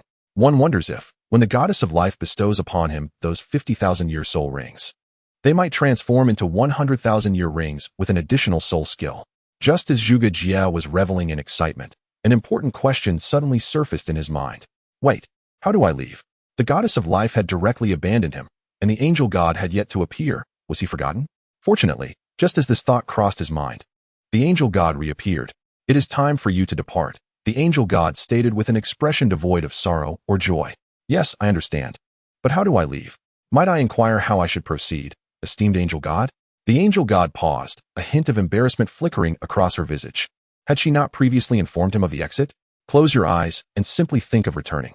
Following her instructions, Zhuge Jie shut his eyes and focused on his desire to return. In the next moment, he felt as though he were being pulled by an unseen force, soaring out of a certain space. Within the grand hall, Zhuge Jie jolted awake, his eyes flying open. Jie, how do you feel? Did you encounter the esteemed angel god? As consciousness returned to his body, he found Qian Douluo's eager face nearly pressed against his own. Grandfather Qian, please, calm down. Yes, my apologies, Jie. I was too excited. Only then did Qian Douluo realize his own indiscretion, clearing his throat and regaining his composure. Therefore, Jie, did you meet the esteemed angel god? His eyes shimmered with restrained excitement. I indeed encountered a remarkably sacred elder sister in a peculiar space. Zhuge Jie hesitated for a moment before continuing. There is also a gentle green sister. Qian Douluo was taken aback. Could it be that Zhuge Jie encountered two deities? Perhaps one of them was indeed the divine being who favored Zhuge Jie. However, he was not particularly interested in any gods other than the angelic deity and proceeded to inquire, did the angelic deity convey any instructions? No, Zhuge Jie replied candidly. After summoning the green sister, she ceased to speak. Once the green sister departed, she sent me back. Upon hearing that the angelic deity had no further instructions, Qian Douluo felt a measure of calm wash over him. And what about the other deity? Did she say anything to you? The green sister chose me as her successor and bestowed upon me a new martial soul. Zhuge Jie had already resolved to disclose this information to Qian Douluo within his consciousness space. After all, he would soon embark on a quest to hunt for spirit rings, and it would be futile to keep such matters concealed. If the other party were to discover it, it would only create unnecessary distance between them. Thus, it was far better to openly share this with Qian Douluo, thereby deepening their bond. Indeed, upon hearing Zhuge Jie divulge everything without reservation, Qian Douluo felt a surge of emotion, nearly eclipsing his astonishment. He recognized that with Zhuge Jie's exceptional talent, he would inevitably be chosen as a successor by a deity in the future. However, he had not anticipated it to occur so soon, nor that it would be orchestrated by the angelic deity. What astonished him further was the fact that Zhuge Jie had actually gained a martial soul. He had never heard of a deity bestowing a martial soul upon a trialist.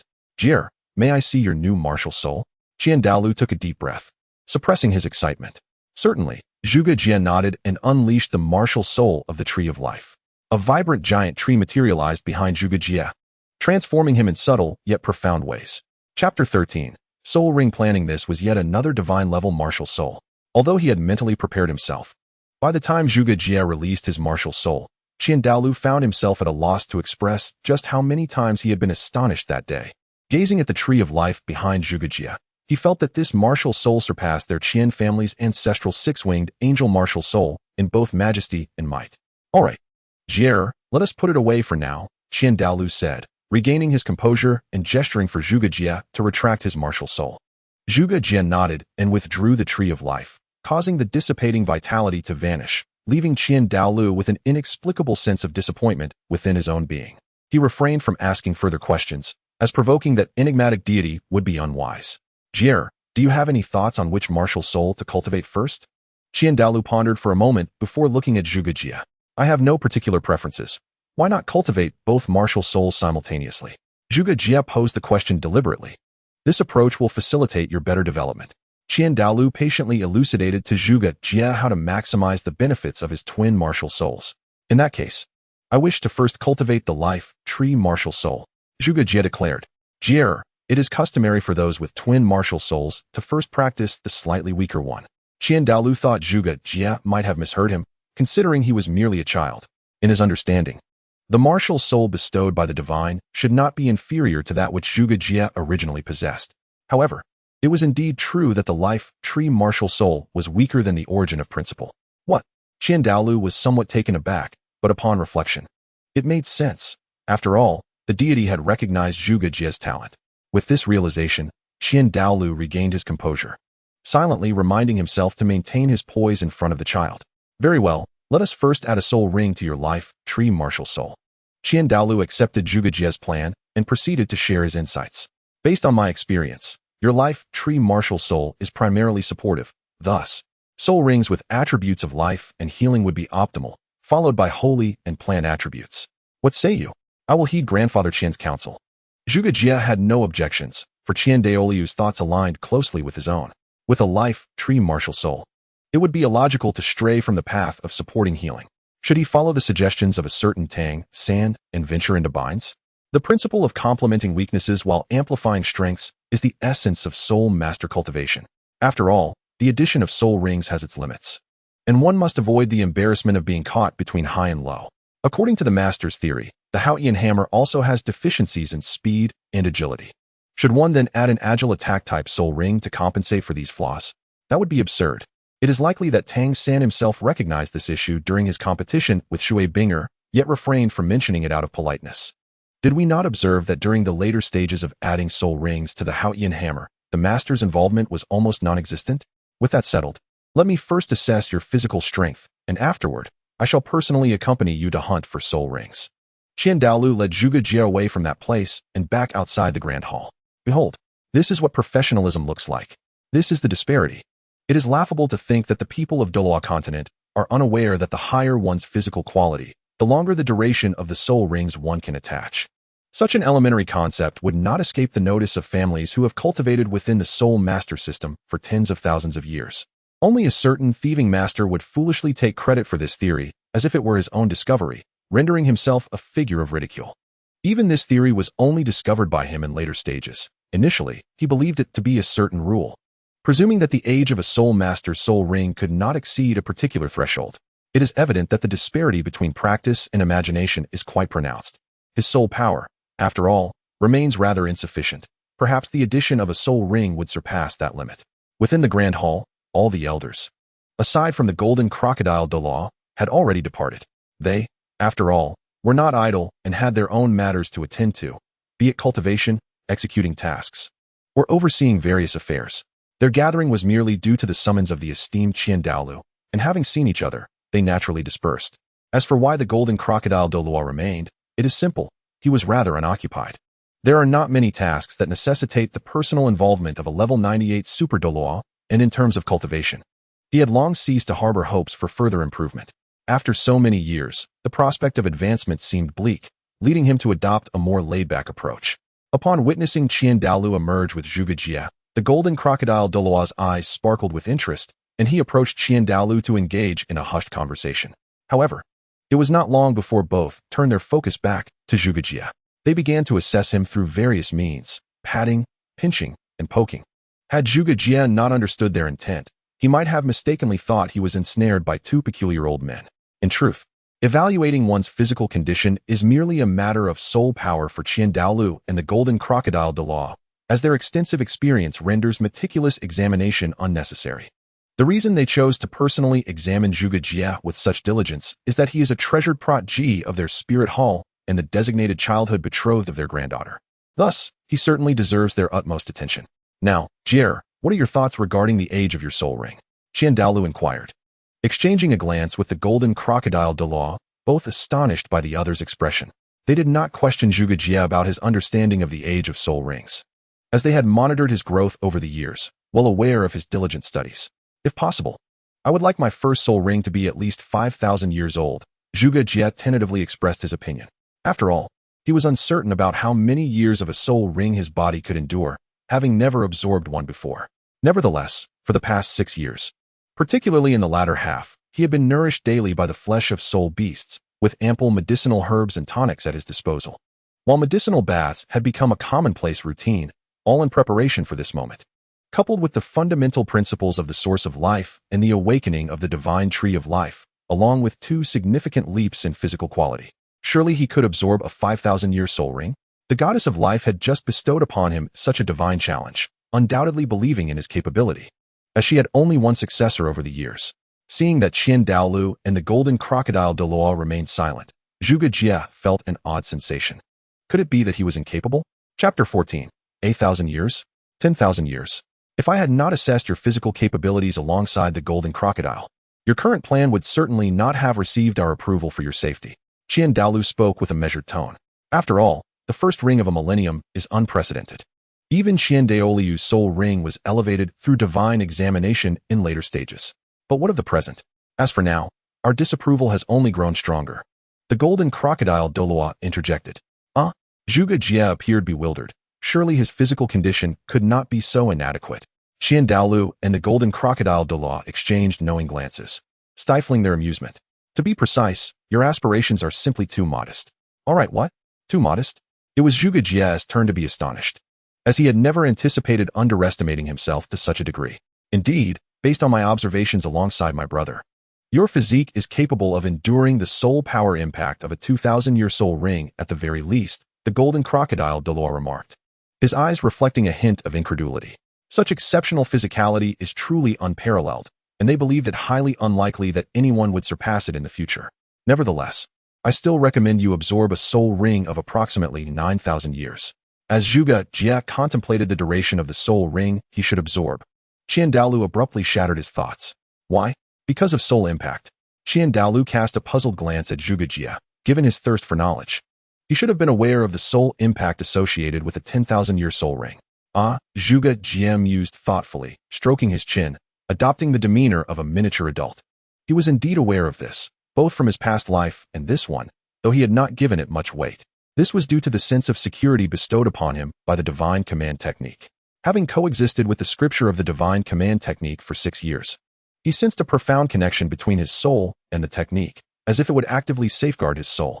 As for the reasoning behind this speculation, did the ineffectiveness of Hulaiina's alluring soul skill against him not count? Grandfather Qian, it's all right. The Divine Lord assured me that my soul would remain unharmed. Zhuge Jie confidently attributed the matter to the goddess of life, adding, though it will only protect my soul. Upon hearing Zhuge Jie's words, Qian Douluo completely forgot the decision he had previously made, failing once again in his expression management. Were it not for the knowledge that Zhuge Jie was indeed the son of his lifelong friend, he might have suspected Zhuge Jie to be a divine offspring sent to experience the mortal realm. The golden crocodile Douluo also appeared slightly flustered, at a loss for words. Zhuge Jie chose not to disturb the two, recognizing that such a significant influx of information would require time for them to process. After a considerable pause, Qian Douluo was the first to regain his composure from the shock, grasping Zhuge Jie's shoulders with a hint of urgency. Jie, are you truly speaking the truth? Absorbing a soul ring must be approached with caution. It can be perilous. In truth, Qian Douluo had already come to believe about 70 to 80% of Zhuge Jie's assertion, for the child had rarely lied throughout his upbringing. In this instance, it can be said with precision that Zhuge Jie did not, in fact, tell a lie. After all, how could the method of divine command not be considered divine? Grandfather Qian, I would never jest with my own safety, Zhuge Jie earnestly replied. Very well, what a fortune for the spirit hall. Qian Douluo could hardly contain his elation, wishing only to laugh heartily towards the heavens. With such divine attention, it is indeed a harbinger of someone destined for godhood. Tang Chun, Hao Yin clan, what do you possess to contend with our spirit hall? Come, young one, there is no need to wait. I shall take you to seek your soul ring. Overjoyed, Qian Douluo disregarded everything else, swiftly lifting Zhuge Jie and unfurling his angelic wings to soar out of the Douluo hall. Genie, I leave the rest to you. Genie, understanding his elder brother's ecstatic state, could empathize, for the notion of a family member attaining divinity had nearly become an obsession for Qian Douluo. When Qian Renxue was confirmed as the successor to the angel god, Qian Douluo had reacted similarly, even more fervently than now. With this second instance, double the delight. Genie Douluo could fully appreciate his brother's excitement. After a moment of calming his emotions within the Douluo hall, Genie Douluo exited and flew straight towards the papal hall. The intentions of Bibi Dong were no secret. At the very least, she needed to take some action. Although it was unlikely that Bibi Dong would pose any threat to Zhuge Jie, I did not expect Elder Genie to visit my papal hall. What a rare guest indeed. Bibi Dong remarked. Elder Genie, I have matters to discuss. A flicker of complexity passed through Genie Douluo's eyes. Ever since Qian Douluo had descended from the position of pope, he had not re-entered the papal hall, as there had been no necessity. During this time, there had been no significant events within the spirit hall that necessitated a gathering of all elders to deliberate in the papal hall. Now, returning to this place, he could not help but feel a sense of nostalgia. Oh, does the esteemed Elder Gene have any objections regarding my governance of the spirit hall? If you have any insights, do share them with me, Bibi Dong asserted, gripping the scepter that symbolized the authority of the Pope, her thoughts remaining inscrutable. I harbor no particular thoughts, merely a reminder that some matters require moderation, Genie Douluo replied, shaking his head. This was indeed the truth. Bibi Dong's governance of the Spirit Hall was commendable, leaving him with little to criticize. Oh, is it that young lad whom Nana just mentioned? Bibi Dong seemed to recall something, realizing that the young one possessed remarkable talent, to have prompted the esteemed elder genie to personally come and warn her. Genie Douluo only half believed Bibi Dong's words. Given the commotion earlier that morning, their elder hall had taken notice, and surely Bibi Dong, as Pope, would not remain oblivious. Moreover, his elder brother had sent someone to inform Bibi Dong. Furthermore, as the one who awakened the martial soul, even if the young one's talent were mediocre, Bibi Dong would undoubtedly keep a watchful eye on him. Perhaps, like his elder brother Qian Douluo, she was observing from the shadows, albeit with insufficient strength to appear before Qian Douluo. This is not merely a baseless rumor. After all, when Zhuge Jie was but a child, his parents had just passed away, and Bibi Dong even contended with Qian Douluo for the so-called custody rights. Ultimately, for reasons unknown, they opted for a more hands-off approach. This is not a warning, merely a reminder. The golden crocodile Douluo stood with his hands clasped behind his back. No matter how reckless you may become, we do not wish to involve ourselves in that matter. However, you must not lay a finger on Shui or Jie. Huh? Are you implying that I cannot approach my daughter and godson? Upon seeing the mockery etched on Bibi Dong's face, the golden crocodile Douluo's expression darkened. Bibi Dong, you are well aware of your feelings toward Shui. The origins of that wretched child are equally clear to both of you. Impudence. The moment he heard Bibi Dong insult Qianren Shui, the golden crocodile Douluo could no longer contain himself. The repressed aura erupted instantaneously, enveloping the entire papal hall with the formidable presence of a level 98 super Douluo. Everyone except Bibi Dong found it difficult to remain standing. Even the formidable Zhu Ghost Douluo was not exempt. Bibi Dong, observing the situation, let out a cold snort and fiercely countered with her own imposing presence. The golden crocodile Douluo was taken aback. He had not anticipated that Bibi Dong would remain entirely unfazed. Such resilience could only indicate that she had reached the level of a super Douluo. While they all understood that, given Bibi Dong's talents, she would inevitably reach this tier, it appeared to have come rather swiftly. Shui is, after all, your daughter. The golden crocodile Douluo chose not to escalate the situation further. His objective for the day had been achieved. With a flick of his hand, he turned and departed. Once the golden crocodile Douluo left, Bibi Dong exhaled a sigh of relief, collapsing into the papal throne. A portion of her strength had been restrained, preventing her from unleashing her full power. It was only due to the divine examination that she remained unaffected, yet she still felt mentally weary. His Holiness the Pope, Zhu Douluo, stepped forward, intending to say something. I am fine, let everything proceed as usual. Bibi Dong's tone remained steady, devoid of any tremor. I am weary. You may all withdraw. Yes, Your Holiness. The assembly in the papal hall quietly dispersed, refraining from uttering further words. They understood that Bibi Dong was not in need of their concern. After they departed, Bibi Dong closed her eyes, and images from long ago began to surface in her mind. Donger, when we have children, if we are blessed with 2 boys, let them become brothers. If they are both girls, let them be best friends. What do you think? And if it is a boy and a girl, then we shall arrange a betrothal. We could become in-laws. That may not be appropriate. I am just jesting. However, if they wish to, it wouldn't hurt to bring them together. All right, I will defer to your wishes. But are you not concerned that the child I bear might be a hideous creature?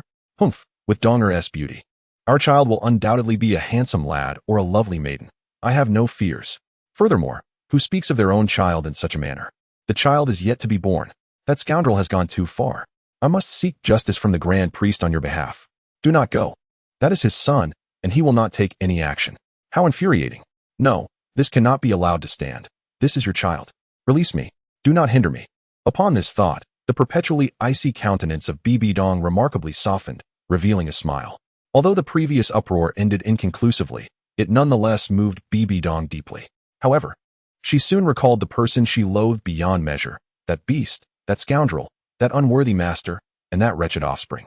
Had it not been for Zhuge Jie's mother, she might have chosen to end that child's life the moment she was born. Donger, look, the child resembles you so closely, not at all like that scoundrel. Are you not afraid that this will reach that beast's ears and cause you trouble? Humph, my husband is a close associate of the Grand Priest. He is destined to become a revered elder of the Spirit Hall, ranking among the Super Douluo. I am also one of the rare auxiliary soul masters on the continent. As long as I am not caught red-handed, that scoundrel dares not act against me. Indeed, what if I were to dispose of this wretched child directly? Donger, do not do anything foolish. The child is innocent. Bibi Dong gazed at the infant in the other's arms, a flicker of uncertainty passing through her eyes. Yinhua, if I had killed her back then, would you have stayed by my side? Bibi Dong sat alone upon the Pope's throne, murmuring to herself. Originally, the chaos caused by Qian Renxue could have been avoided. Ling Yinhua could have refrained from following her out of indulgence for her friend's child. The outcome was something Bibi Dong found unacceptable. The soul light in her heart had vanished. As for that self-serving master long ago, when the golden iron triangle emerged and then vanished, Ling Yinhua had keenly sensed something amiss. She gathered evidence and exposed the truth, enabling Bibi Dong to see through the facade. That was not her light. It was one of the culprits that had dragged her into the abyss. Before Ling Yinhua's lifeless body was placed before her, Bibi Dong could not believe that her dearest friend, her lifelong companion, had departed from her first. Bibi Dong, who had no feelings for Qian Renxue, once contemplated killing her in a fit of rage, vowing to eliminate Tang Hao and destroy the Haotian sect. However, the former was nearly impossible. Qian Douluo's attention on Qian Renxue was at its zenith, leaving her no opportunity. As for the Haotian sect and Tang Hao, she found herself powerless to act. It was at that moment that she fully embraced the embrace of the Rakshasa god and completely immersed herself in the identity of the Pope of the Spirit Hall. Yinhua, your child has grown as well. That child resembles you greatly. A single tear traced her cheek, falling onto the cold ground. Grandfather Qian, are we heading to the Stardew Forest? Indeed, the soul beasts within the soul-hunting forest do not meet the required standards. As for the soul beasts bred by the Spirit Hall, they are unsuitable for you. Devoid of wildness, they offer little in the way of valuable soul skills. Qian Douluo patiently elucidated this point. I see, he remarked, noticing Zhuge Jie lost in contemplation, a satisfied smile gracing his features. This child is intelligent, reflecting his father's temperament. Had he taken after his mother, it would certainly have been a source of concern. Unbeknownst to him, Zhuge Jie had begun to inwardly criticize a certain master at that moment. TSK, such as the disparity brought forth by experience. Could that hypocrite possibly grasp these nuances? He cannot. Zhuge Jie was uncertain as to why he harbored such animosity towards that lecherous hypocrite. Perhaps it stemmed from a past life, or perhaps it was due to a certain voice that had incessantly echoed in his childhood. Qian Douluo soared swiftly, soon guiding Zhuge Jie into the Stardew Forest, traversing its periphery. At the very moment Zhuge Jie entered the Stardew Forest, a colossal purple eye opened within a mysterious realm. Chapter 16. The first ring of 10,000 years. Have they detected my presence? No, the aura is quite faint. It should not be them. A frail voice resonated within the space, delicate yet melodious, evoking the notion that the owner of such a voice must undoubtedly be a great beauty. Deities. Gu Yuna stirred from her slumber, compelled to ascertain what was transpiring, for she could not rest easy otherwise. She was certain she had not been discovered, otherwise she would be facing the impending threat of the Shura divine sword descending from the heavens. My lord, within mere moments, Deities arrived in the silver dragon realm created by Gu Yuna. His voice carried a hint of excitement. Could it be that their leader had regained her strength? I sensed the power of the goddess of life within the Stardew Forest. You must investigate, but remember, do not engage with the entity, and if possible, avoid detection. At Gu Yuna's words, Deities felt a fleeting pang of disappointment, quickly replaced by resolve. The power of the Divine King? Could there have been some upheaval in the divine realm? Presently, the strength of the soul beasts was woefully inadequate to confront the divine realm. However, Gu Yuna's subsequent words provided him with a measure of relief. Do not worry, it is not my true self that has approached, nor have I been discovered. Otherwise, our circumstances would not be as they currently are. Yes, my lord. What is the situation? In the Stardew Forest, Zhuge Jie, who was following closely behind Qian Douluo, furrowed his brow. His martial soul had exhibited an inexplicable shift. Not the tree of life, but rather his primary martial soul. The principle of origin. Jie, what troubles you? Upon entering the Stardew Forest, Qian Douluo had devoted much of his attention to Zhuge Jie and immediately noted his expression. Grandfather Qian, my martial soul feels rather peculiar at the moment, Zhuge Jie replied, revealing his principle of origin martial soul. Before, the martial soul appeared somewhat dim and lackluster. Yet at this moment, it flickered with an enchanting light. This was the first time Qian Douluo encountered such a phenomenon, leaving him momentarily at a loss for words. After all, most martial souls are inanimate and seldom possess their own consciousness. However, recalling that Zhuge Jie's martial soul was an unprecedented divine-level entity, he began to comprehend the situation. Jie, do you feel any discomfort? Qian Douluo inquired, his tone tinged with gravity. For him, any matter concerning Jie was of utmost importance, especially when it pertained to his martial soul. No discomfort, just a peculiar sensation, came the reply. A peculiar sensation? Douluo probed. It feels as if something is trying to emerge from within my body. It's quite strange. Douluo found himself bewildered but assumed that the angelic deity would possess the knowledge to elucidate the cause. Yet, having departed from the martial soul hall, communicating with the angelic deity would necessitate a return to the statue. Does this anomaly affect you in any way? Not really, it just feels odd. That's reassuring. Douluo exhaled in relief. Then, Jie, do you wish to continue seeking a soul ring? Should we return to the martial soul hall to consult the angelic deity? Ordinarily, Douluo would not dare to summon the angelic deity so casually, but in Zhuge Jie's case, he felt it would not pose any issue. After all, it appeared that the angelic deity held Zhuge Jie in high regard. There is no need to trouble the angelic deity. It should not be a significant problem. Perhaps it will resolve itself in a few days, Zhuge Jie declined. He was 100% certain that even the angelic deity would not be aware of the condition of his martial soul. For the deity's understanding of the principles of origin likely did not surpass his own. Is that so? If any other anomalies arise, be sure to inform me, Douluo urged. Understood, Grandfather Douluo. Let us continue our search for suitable soul beasts. Indeed, this soul beast's age is not suitable. Let us seek another target, Douluo advised, observing the nearby ivy demon.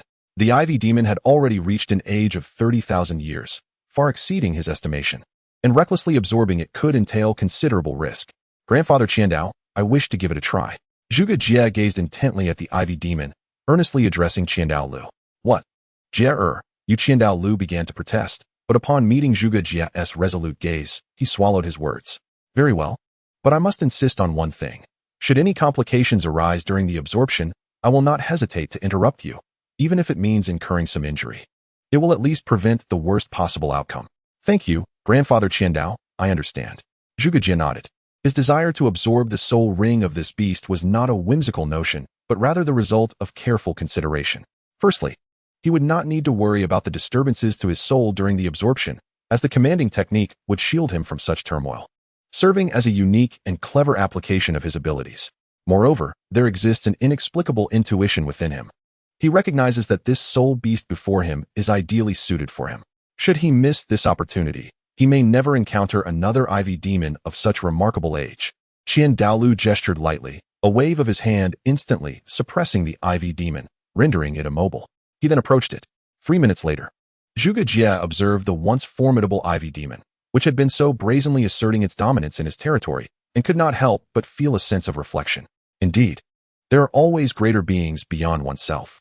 Jie, having personally dealt with this soul beast, its soul ring now belongs to you, Douluo reminded him. Understood. Zhuge Jie stepped forward, a dagger materializing in his hand, and plunged it into the beast. Astonishingly, despite the ivy demon being a 30,000-year-old soul beast, it posed no resistance to the dagger in Zhuge Jie's hand. It was effortlessly cleaved open, succumbing to death. Douluo gazed at the dagger in Zhuge Jie's hand with a mixture of surprise and contemplation, unaware of Douluo's peculiar expression.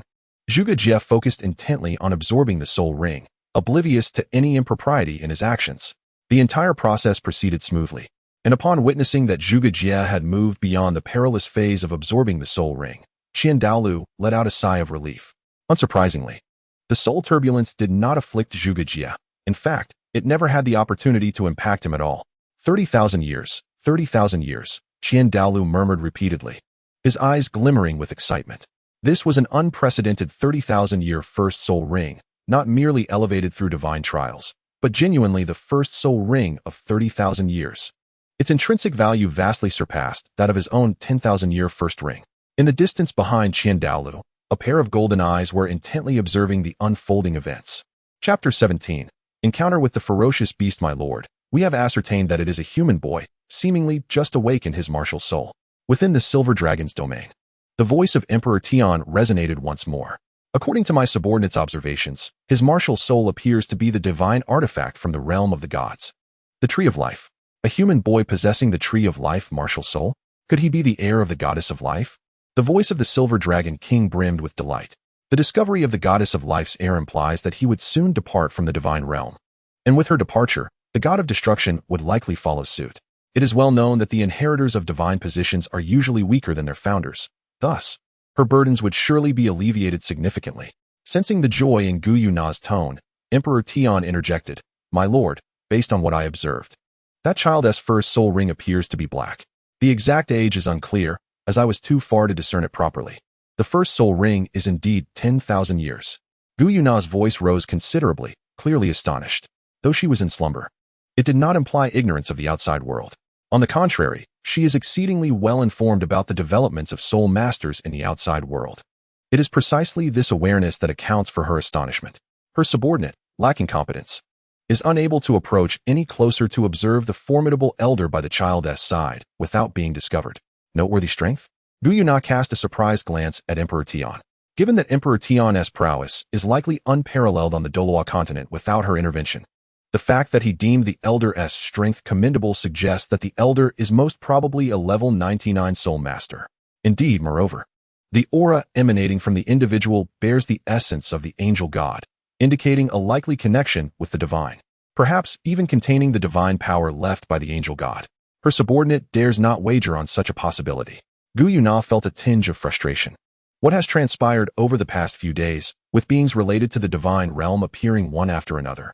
Furthermore, with the exceptional air of the goddess of life, it seems that once he ascends to divinity, he may prove to be another formidable adversary. However, she soon conceived a plan. A silver radiance enveloped Gu Yuna, and in the next moment, a 6-year-old girl clad in a white dress materialized within the silver dragon space. With violet eyes and silver hair, she appeared as delicate as a porcelain doll. Emperor Tian, what you are doing, yes, I shall comply. Jie, how do you feel? Is there any discomfort? Upon seeing Zhuge Jie open his eyes, Qian Douluo immediately inquired. Thank you, Grandfather Qian, for your concern. I am well. Zhuge Jie smiled, feeling somewhat touched. Initially, he had believed that absorbing the soul ring at his age would be fraught with peril and immense suffering. Yet unexpectedly, the entire process was remarkably smooth, and he scarcely felt any discomfort. Nonetheless, the warmth of concern from others is always heartening. Yet that peculiar sensation still lingered. Zhuge Jie spread his hand, and the principle of origin once again manifested in his palm, shimmering as ever. Since there is no immediate impact, I shall proceed to hunt for the second soul ring. Qian Douluo scrutinized the principle of origin for a while, finding no clarity, and then stated, later, I shall take you to the angel goddess temple. All right, Jie, could you share with me the details of your first soul skill? I am exceedingly curious. Of course. Zhuge Jie nodded, retracting the principle of origin, and the tree of life subsequently appeared behind him. My first soul skill is evergreen, which enhances the healing effect of the tree of life by 400%, reduces the impact of abnormal states on our units by 30%, and simultaneously grants the selected units the evergreen effect, decreasing the damage they receive by 30%. Upon hearing this, Qian Douluo could not help but inhale sharply. He refrained from inquiring whether Zhuge Jie possessed a healing soul skill, as he too wielded a divine-level martial soul. Although its quality did not match that of his granddaughter S, it surpassed that of his son S, certainly qualifying it as a divine-level martial soul. He was indeed aware that a divine-level martial soul was highly likely to possess a gifted domain, along with some rather unique innate soul skills or passives. The martial soul, life tree, inherently endowed with healing effects, was entirely reasonable. Nonetheless, he remained astounded. It was no wonder that such a talent was favored by the divine. Not only was the lifespan of the first soul ring extraordinarily high, but the first soul skill was equally formidable. As is widely known, many high-ranking soul masters, in the later stages of combat at the same level, seldom utilized their first soul skill. The reason was simple. The potency of the first soul skill could not keep pace. However, Zhuge Jie's first soul skill, Thousand Flow, could conservatively be estimated to possess effects comparable to other 6th or even 8th soul skills. Zhuge Jie was quite pleased with his soul skill. Yet he found the concept of a friendly unit somewhat perplexing. It differed from what he had encountered in his readings. Just as Thousand Flow expressed surprise and Zhuge Jie pondered, an attack suddenly struck. Thousand Flow, being experienced, instantly summoned the angelic holy sword formed by his soul skill to block the assault. Although he emerged unscathed, a visible gravity settled upon Thousand Flow's expression. This attack was formidable. Puzzled, Thousand Flow wondered if there were powerful beings on the continent of which he was unaware. His query was swiftly answered as a man in a black robe emerged from the shadows, accompanied by a 6,000-year-old ghostly shadow demon Clawvine, and beside him floated an unconscious little girl, suspended by an unseen force. A soul beast? Thousand Flow was perplexed. When had such a powerful soul beast emerged from the Star Doe forest? It was known that even the so-called Star Doe Emperor, the Azure Bull Python, and the Titan Giant Ape were not regarded by him. Yet the being before him was likely even stronger. Regardless, he had to ensure that Jie was safely escorted away. As Thousand Flow resolved to act, Zhuge Jie's emotions were anything but tranquil. He immediately recognized the identities of those before him. The 6,000-year-old ghostly shadow demon Claw Vine needed no introduction. It was mentioned in the textbooks of the Martial Soul Academy. As for the imposing aura of the man in the black robe, which rivaled Thousand Flow's, coupled with his features, it was easily surmised to be none other than Emperor Tian. And as for the little girl, lifted by soul power with violet eyes and silver hair, her exquisite beauty was otherworldly. Wasn't he that Na? Zhuge Jie was 80% certain that he was not mistaken. Chapter 18. The return of Ellie. Originally intending to merely indulge in a little excitement, he unexpectedly found not only the human girl, but also an unforeseen acquisition on his way back, perfectly complementing his plans. Emperor Tian ominously remarked, "If you feel threatened, just blink." Could it be that this presence was truly not Emperor Tian, and that little girl was genuinely not Na? Were they really going to consume that thing? Jie, you must leave quickly. I will hold them off. Rest assured, I have left a portion of my pressure on you. Ordinary soul beasts will not dare approach. Thousand Flow communicated quietly through soul power, weaving his voice into a thread. Grandpa Qian, do not worry, I shall be fine. Only after your departure do I have the opportunity to extricate myself. Very well.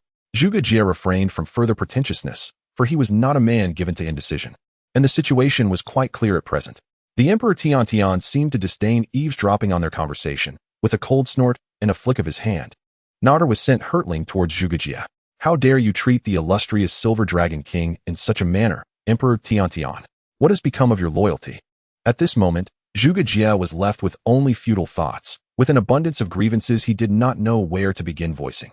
As Douluo attempted to intercept Nar, he was unexpectedly struck aside by a figure, the force so great that he found himself momentarily unable to resist. Zhuge Jie caught Nar, and to his surprise, the force was not as overwhelming as anticipated. It was merely a gentle collision. It did not hurt much, and the girl in his arms was fragrant and soft, providing an unexpected comfort.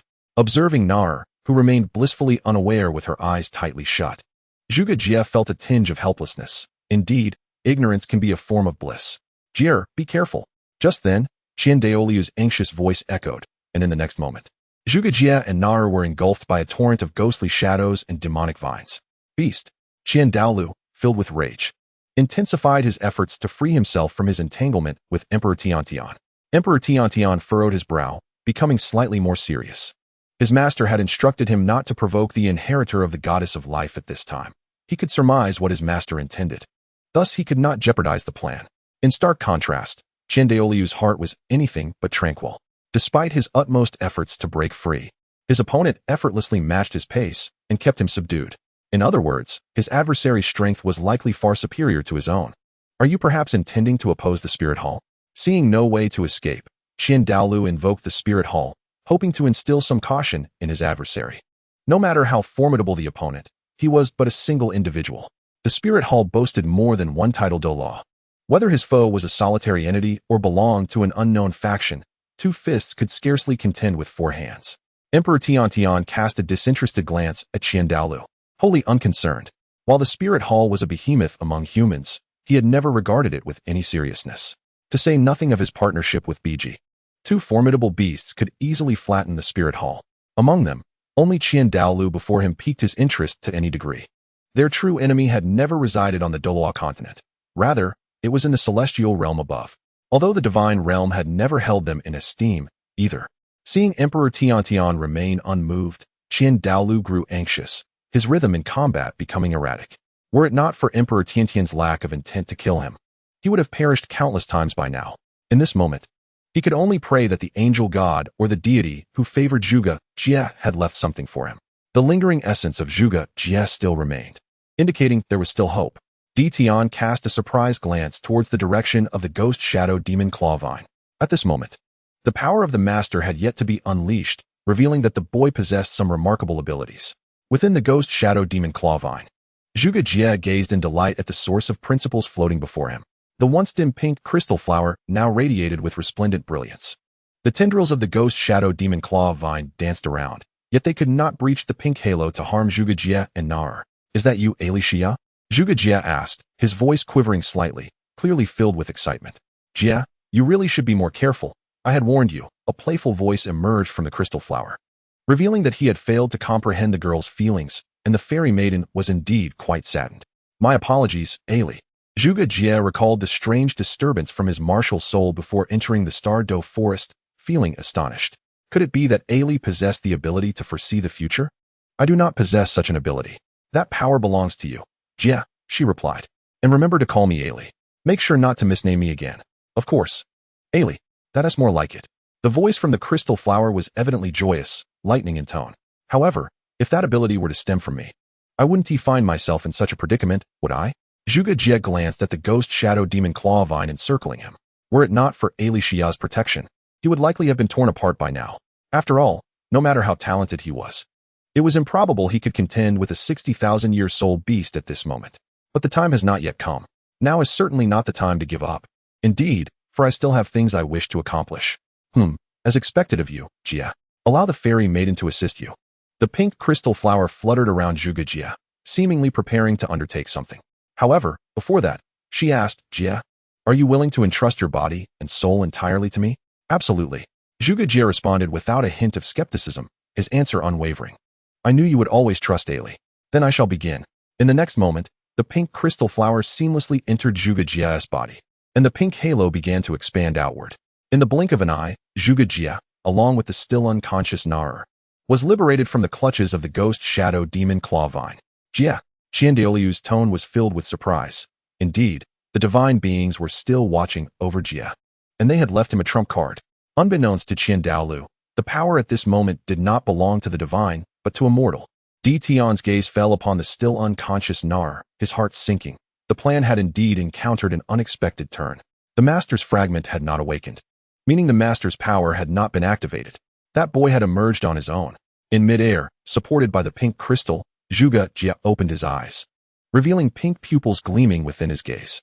How enviable it is to be cradled in Jie's embrace, he thought, his expression filled with admiration, devoid of any hint of jealousy.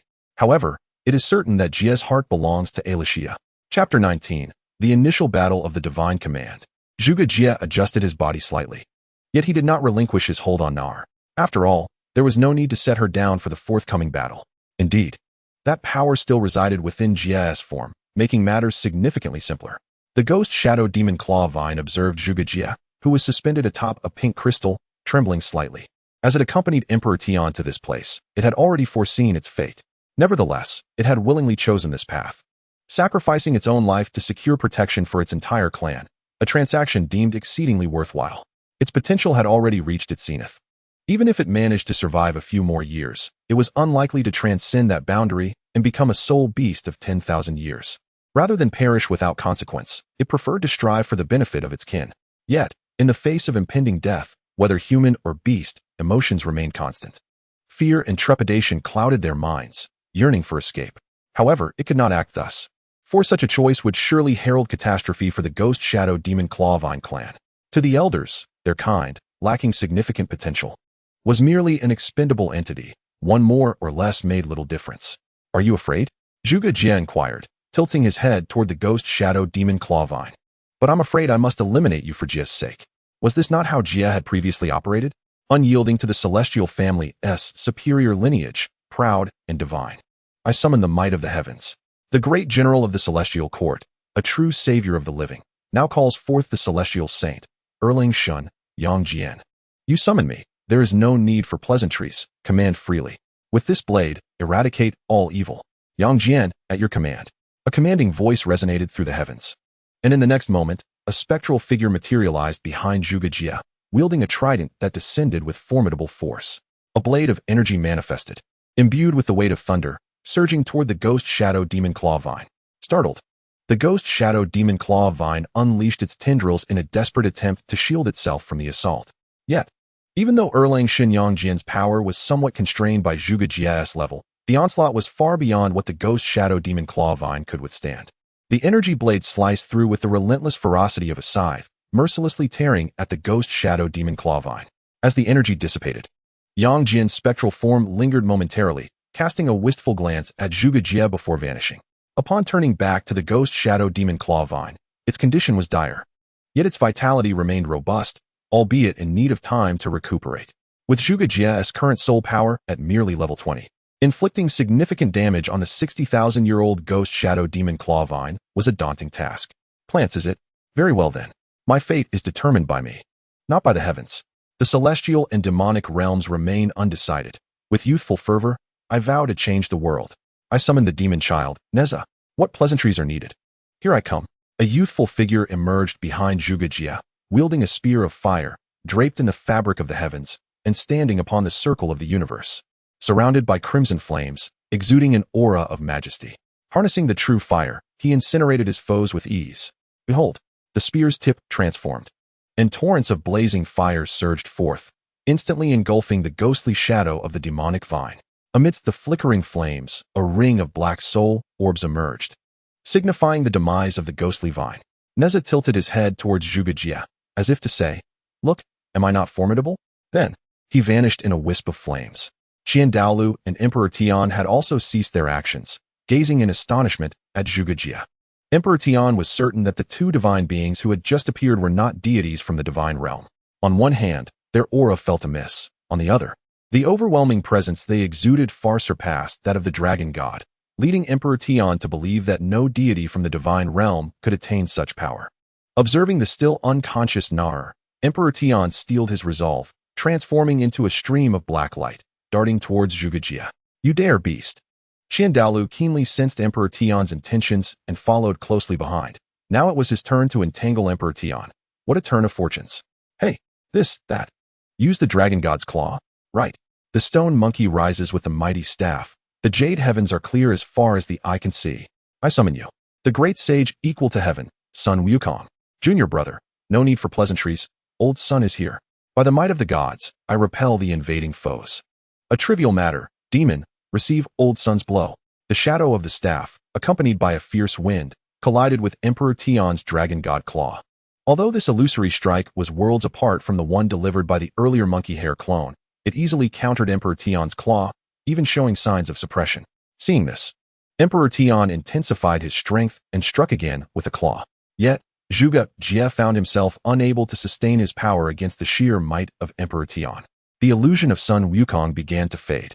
Observing this, Zhuge Jie attempted to summon the divine once more, only to realize that he could no longer invoke the divine technique.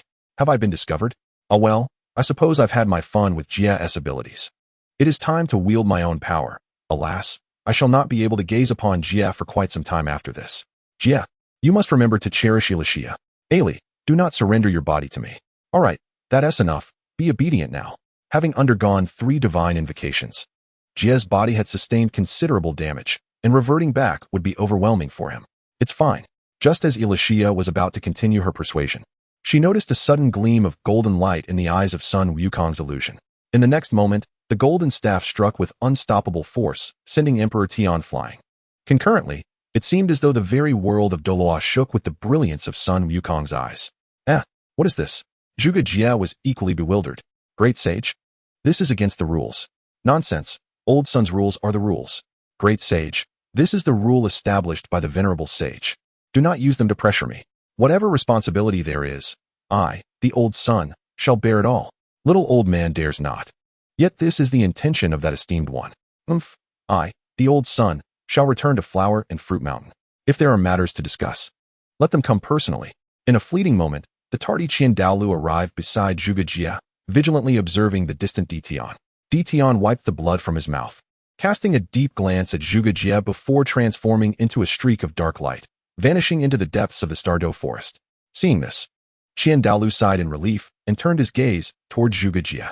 Just as Zhuge Jie was about to speak, he collapsed, unconscious. Qian Douluo instinctively moved closer, but a silver light erupted from Nar, enveloping both Zhuge Jie and himself. Chapter 20, Adopting Nar. What? Qian Douluo gasped in astonishment. What was happening today? Why was he constantly encountering situations he could not comprehend? As a peerless Douluo, he had lived for several centuries and had seen countless scenarios, yet today was different. However, the silver light surrounding the two was gentle, showing no intent to harm Zhuge Jie, which eased Qian Douluo's worries slightly. Upon closer inspection, he found that the silver light emanated from the necklace around the neck of the unfamiliar little girl. Observing Zhuge Jie's body, his previously furrowed brow began to relax, prompting Qian Douluo to breathe a sigh of relief. It seemed this was a long-lost soul guide artifact. The little girl was indeed remarkable, Douluo murmured to himself. In ancient times, soul guide artifacts were remarkably advanced, yet it was a mystery why they had become lost to time. Only a few rare finished soul guide artifacts had survived, each one exceedingly precious. It was not unusual for him to encounter things he could not grasp, as that era was long gone. Regardless of Douluo's thoughts, Zhuge Jie remained unaware. At that moment, he was enveloped by the warm silver light, as if bathed in tangible sunlight. Within the consciousness space, Zhuge Jie felt a knot in his heart. After finally encountering the beloved Ely, he had inadvertently caused her great trouble. Upon taking control of his body from Elysia, Zhuge Jie realized the extent of the pain she had endured while smiling. Moreover, he had learned from the decree of command that Elysia's manipulation of his body to enact the decree constituted a violation of the rules. The price for defying such rules was severe. Had Elysia not been a part of Zhuge Jie, she would likely have faced complete annihilation of both spirit and form. Even so, while she might escape the death penalty, the living punishment was inescapable. Elysia still bore the dual torment of soul-rending. Feeling the warmth of the silver light and the life-giving divine tree mending his body, Zhuge Jie wished to channel their strength to aid Elysia. However, at present, Elysia was merely a martial soul, and the means to heal martial souls were exceedingly scarce. As he gazed upon the dimming essence of the primordial truth within the realm of consciousness, Zhuge Jie contemplated a place that might aid Elysia. However, he remained uncertain whether the artifacts of the Douluo Continent would prove beneficial to her.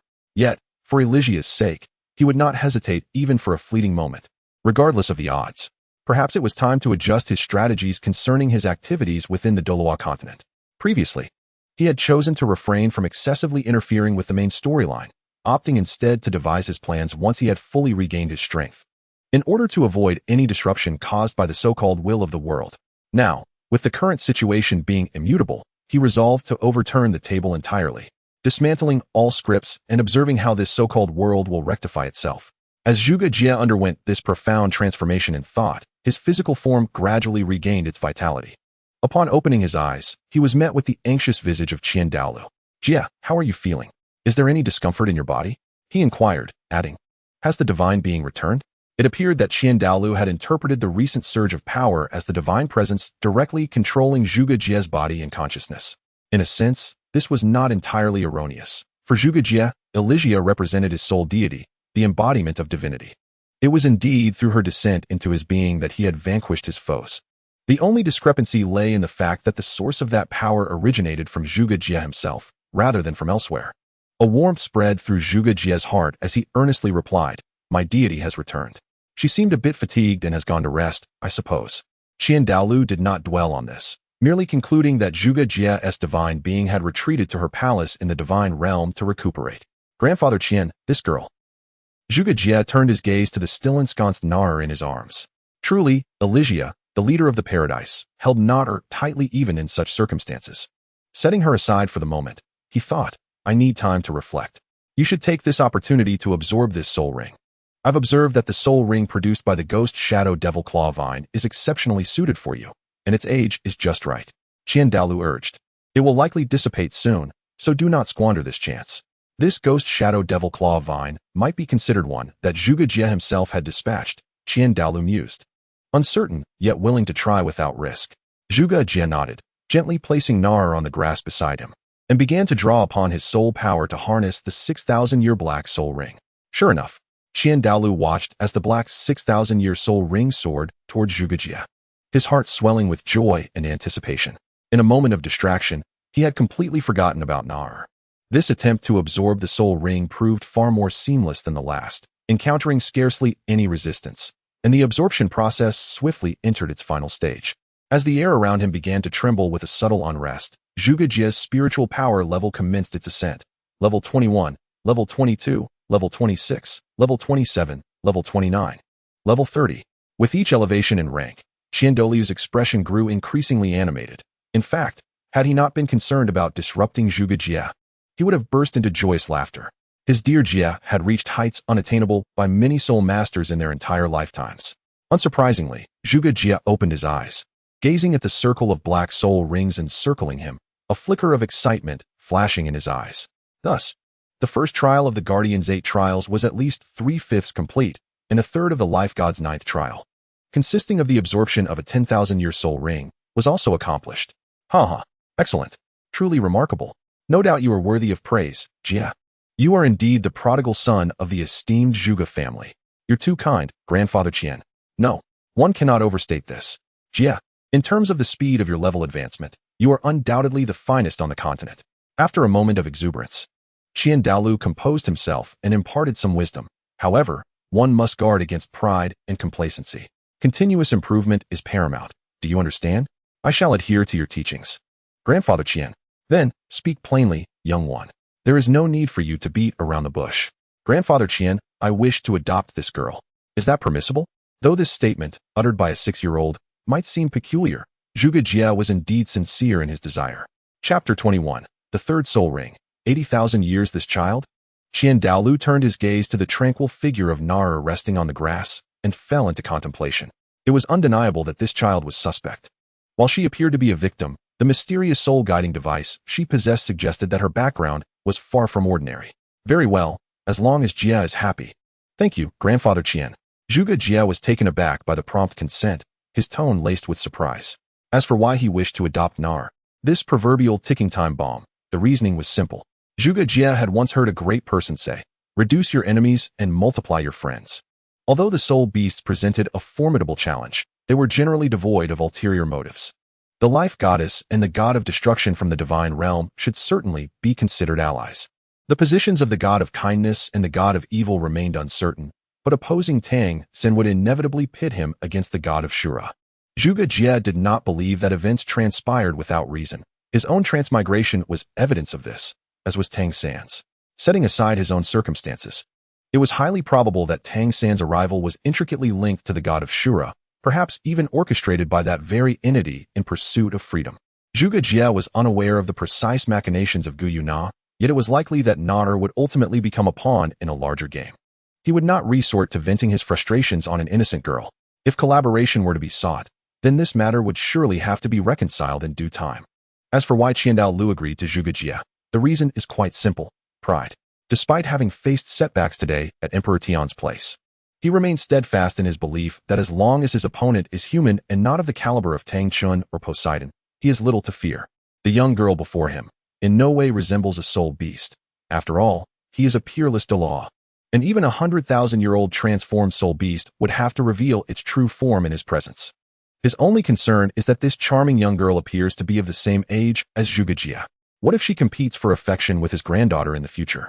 After all, his granddaughter is considerably older than Zhuge Jie. However, this is ultimately Zhuge Jie's choice, and the old man does not wish to overthink it. His granddaughter is destined for divinity, destined to ascend alongside Zhuge Jie. A mere mortal has only a century at most to worry about such matters. Jie, setting aside this young girl for now, I see your soul power has reached level 30. Shall we take advantage of our time in the Star Doe Forest to hunt together? Qian Douluo proposed. I have no objections, Zhuge Jie replied, lifting Narer into a princess carry once more, nodding in agreement.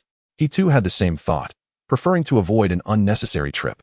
As for Narer, she felt light as a feather in his hands, especially given his exceptional physical prowess as a soul master, not hindering his movements in the slightest. Then let us venture deeper, Qian Douluo suggested, parting the underbrush as he led the way towards the core area. He did not dwell on the possibility of encountering that enigmatic figure in the black cloak or any soul beasts. After all, Zhuge Jie's divine intervention had already injured the mysterious entity. Should it dare to return, Qian Douluo would ensure it would not leave unscathed. Zhuge Jie hastily followed him. Although he had come to understand the true application of the commanding technique, he still preferred to use it sparingly.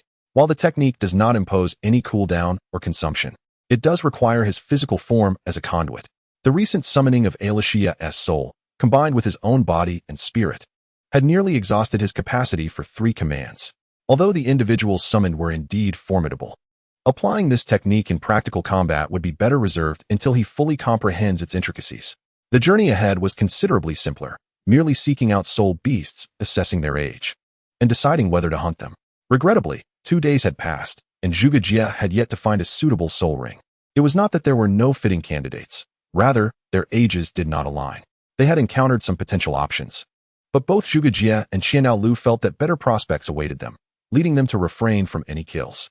Zhuge Jie recalled a psychological theory. If one were to traverse a wheat field, and could only take one ear of wheat upon seeing a plump ear. One might ponder whether a better one lay further ahead, repeating this thought until the end, potentially leaving empty-handed. The third plump ear of wheat you observed is likely the finest you shall encounter. Fortunately, Zhuge Jie is not without the option to turn back, if necessary. He can retrace his steps, albeit with some inconvenience. However, as time has passed, Nara remains in a state of slumber, leaving Zhuge Jie perplexed regarding her true intentions. On a brighter note, after a week of enduring the elements, Zhuge Jie finally stumbled upon a commendable soul beast. "Jie, how does this soul beast fare?" Qian Daolu inquired, surprise flickering in his eyes, astonished to discover such a high-aged sacred Pegasus within the Star Doe forest. For the six-winged angel martial spirit, this soul beast is undoubtedly an unparalleled choice for a soul ring, even if Zhuge Jie does not intend to keep it. He plans to capture it as a reserve soul ring for Qian Renxue.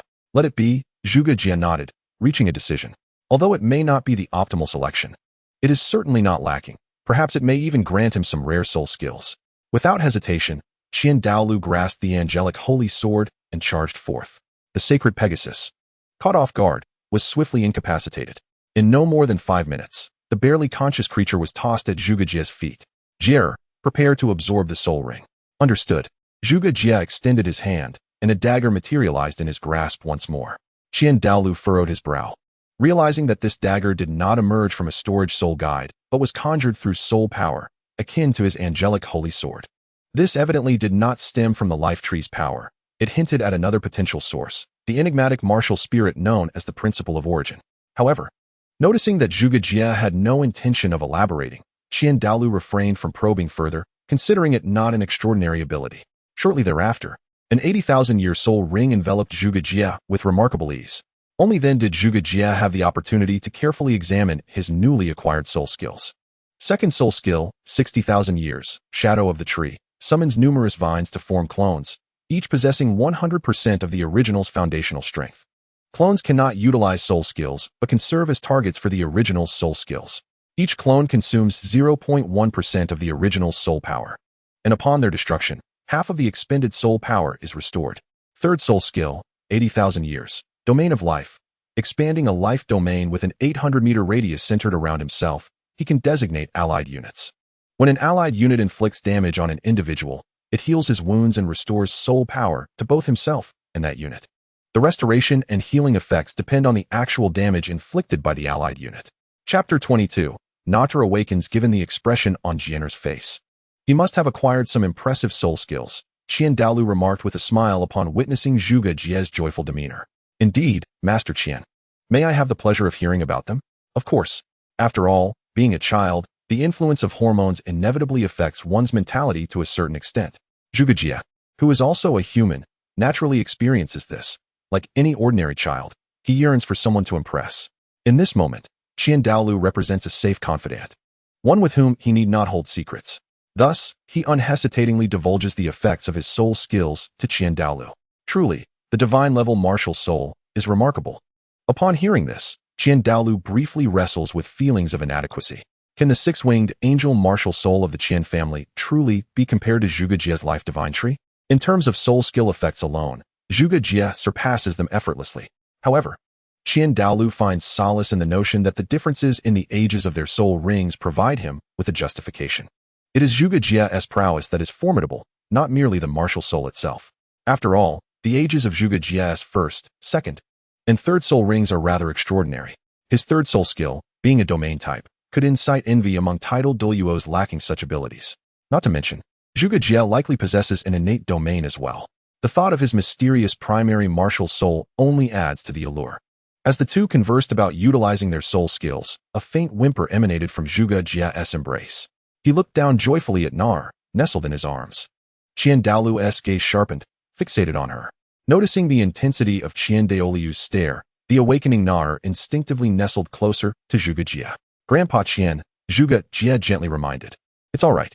Yes, I understand, Qian Daolu acknowledged, realizing that she was merely a little girl and that such vigilance was unnecessary. That kind of gaze was far too piercing for a child. Do not be afraid. Grandpa Qian means no harm. Zhuge Jie tenderly patted Nar's shoulder. Do you need me to set you down? Nar clutched the fabric of Zhuge Jie's chest tightly, shaking her head and burying her face deeper into his embrace. Having absorbed 3 soul rings, Zhuge Jie had grown significantly, allowing Nader to comfortably hide within his arms. Am I truly that frightening? Qian Daolu remarked with a helpless shake of his head. Upon hearing this, Nader emerged momentarily, nodding vigorously before retreating once more. Grandpa Qian, she is still just a child. Zhuge Jie noted. I am aware, Qian Daolu replied nonchalantly. Young lady, may I inquire your name? Zhuge Jie asked gently. Although he already knew, he felt it necessary to adhere to the proper formalities in front of Qian Daolu. Nader's lips moved, but Zhuge Jie chuckled and shook his head. I'm afraid I didn't quite catch that. Could you please repeat it? Nah, Nader. Nader is a lovely name, Zhuge Jie responded, seeking to ease her anxiety. Do you remember how you came to this forest? Nader shook her head. All right, may I boldly ask about your parents? I have no father or mother, Nader replied apologetically. Zhuge Jie cast a subtle glance at Qian Daolu before continuing. That necklace around your neck is quite exquisite. Do you remember how you came to possess it? I don't know. I'm sorry, she replied. There's no need for apologies. It is not your fault, Zhuge Jie reassured her, fully aware that at this moment, Nader was akin to a blank canvas, possessing no understanding of her surroundings. His inquiries were merely to dispel any suspicions harbored by Qian Daolu. Shall Nader step down for a moment while I converse with this esteemed elder? Nader quickly shook her head, for reasons unknown to her. She felt an instinctive closeness to the boy before her. Being cradled in his arms brought an inexplicable sense of comfort, as though she were being healed by some unseen force. Zhuge Jie looked helplessly at Qian Daolu. With a sigh, Qian Daolu observed how Nader clung to Zhuge Jie, realizing that his typically aloof granddaughter might not stand a chance against him in this regard. Reflecting deeply, he found the little girl before him to be as charming as his granddaughter had been in her youth. It seemed unlikely that his granddaughter would possess any advantage in terms of beauty. Speak, Qian Daolu commanded, gesturing to create a barrier of soul energy. Zhuge Jie nodded. With Qian Daolu's soundproof barrier in place, he felt freer to speak. Grandfather Qian, it seems Nader may be suffering from amnesia. That is a possibility. A little girl of her age shouldn't possess such remarkable acting skills, Qian Daolu acknowledged. Now, you can rest easy. She is not from the Haotian sect. Very well. Let her stay with you for now.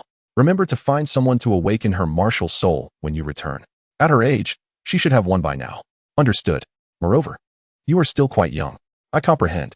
Qian Daolu waved his hand, dispelling the sound barrier and falling silent. This time, Zhuge Jie's martial soul had not reached level 40, but rather 37. Regrettably, the sacred heavenly horse did not yield a soul bone, which left Zhuge Jie somewhat disappointed. Thus, it was time to depart from the Stardow Forest.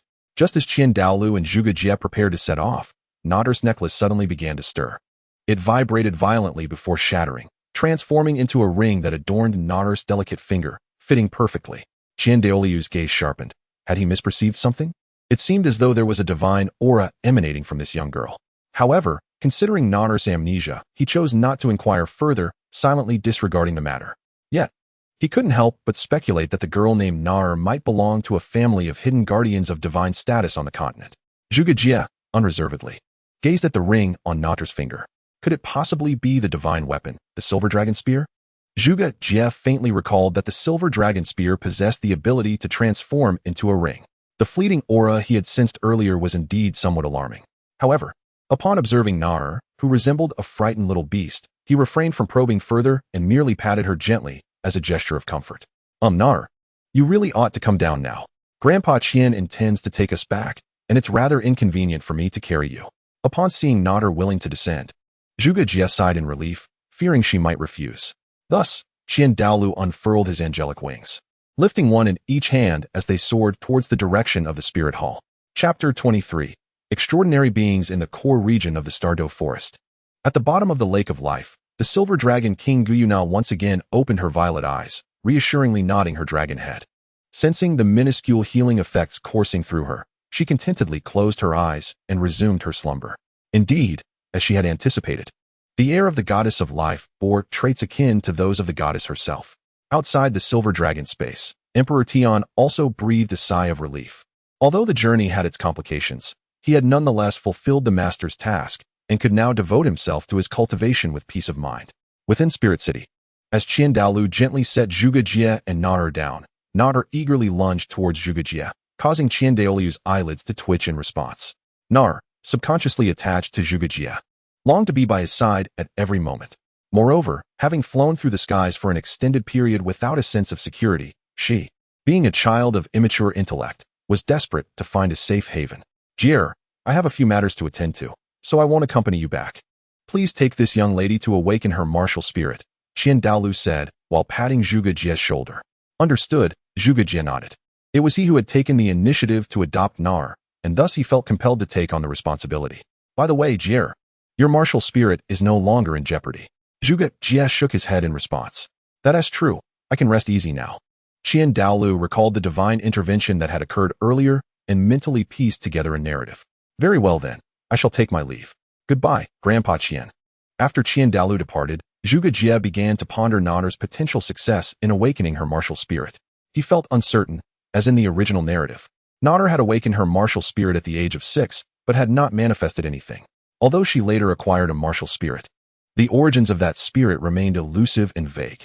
Let us go, Nar, Zhuge Jie said, gently patting her as she clung to him. I can't walk with you like this. Nata's face flushed as she quietly descended, opting instead to grasp Zhuge Jie's arm, closely adhering to his side. Zhuge Jie chuckled, finding her to be an adorable and obedient girl. Come, I shall lead you to awaken your martial spirit. He held Nata's hand, smiling. Nar nodded softly, indifferent to the circumstances, as long as she could accompany her big brother wherever he went. We haven't formally introduced ourselves yet, have we? Zhuge Jie contemplated briefly in the Star-Do forest, and, in an effort to alleviate the awkward atmosphere, proposed, I am Nar. I am not sure about anything else. I apologize. Zhuge Jie chuckled and gently patted Nar on the head, saying, what is there to apologize for? You have done nothing wrong. It's perfectly fine if you can't recall. After all, we can always create new memories, can't we? Then let me go next, Zhuge Jie mused. I, Zhuge Jie, along with Nar, am also an orphan, but I have a sister and a home now. Currently, I am affiliated with the Spirit Hall, and I aspire to become a powerful attack-type spirit master. Nar is the same. Yes, indeed. Let us strive together. Throughout their journey, no ill-intentioned individuals approached them. Even though Nar possessed an exceedingly charming appearance, the security in Spirit City was commendable, and moreover, those who resided in Spirit City for an extended period or frequently visited were all familiar with Zhuge Jie. After all, when his parents were still alive, they were quite renowned, and his father was even dubbed the man most likely to break Tang Hao's record for becoming a titled Douluo the fastest. When news spread that Zhuge Jie's father had fallen to Tang Hao's hand, many harbored a thought. Was Tang Hao fearful of having his honor usurped by another, prompting him to take such drastic measures? Before long, the duo arrived at the designated location responsible for awakening spirits. I would like someone to assist my sister in awakening her martial soul. Thank you. Zhuge Jie presented a token to the guard. In truth, given Zhuge Jie's standing, he need not be so courteous, and no one would dare reproach him for it. After all, most soul masters on the Douluo Continent behaved similarly.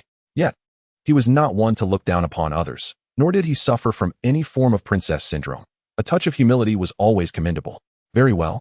Please wait a moment. The guard, taken aback, accepted the token, widened his eyes upon inspection, and then hurriedly dashed towards a nearby room after exchanging a few words with Zhuge Jie.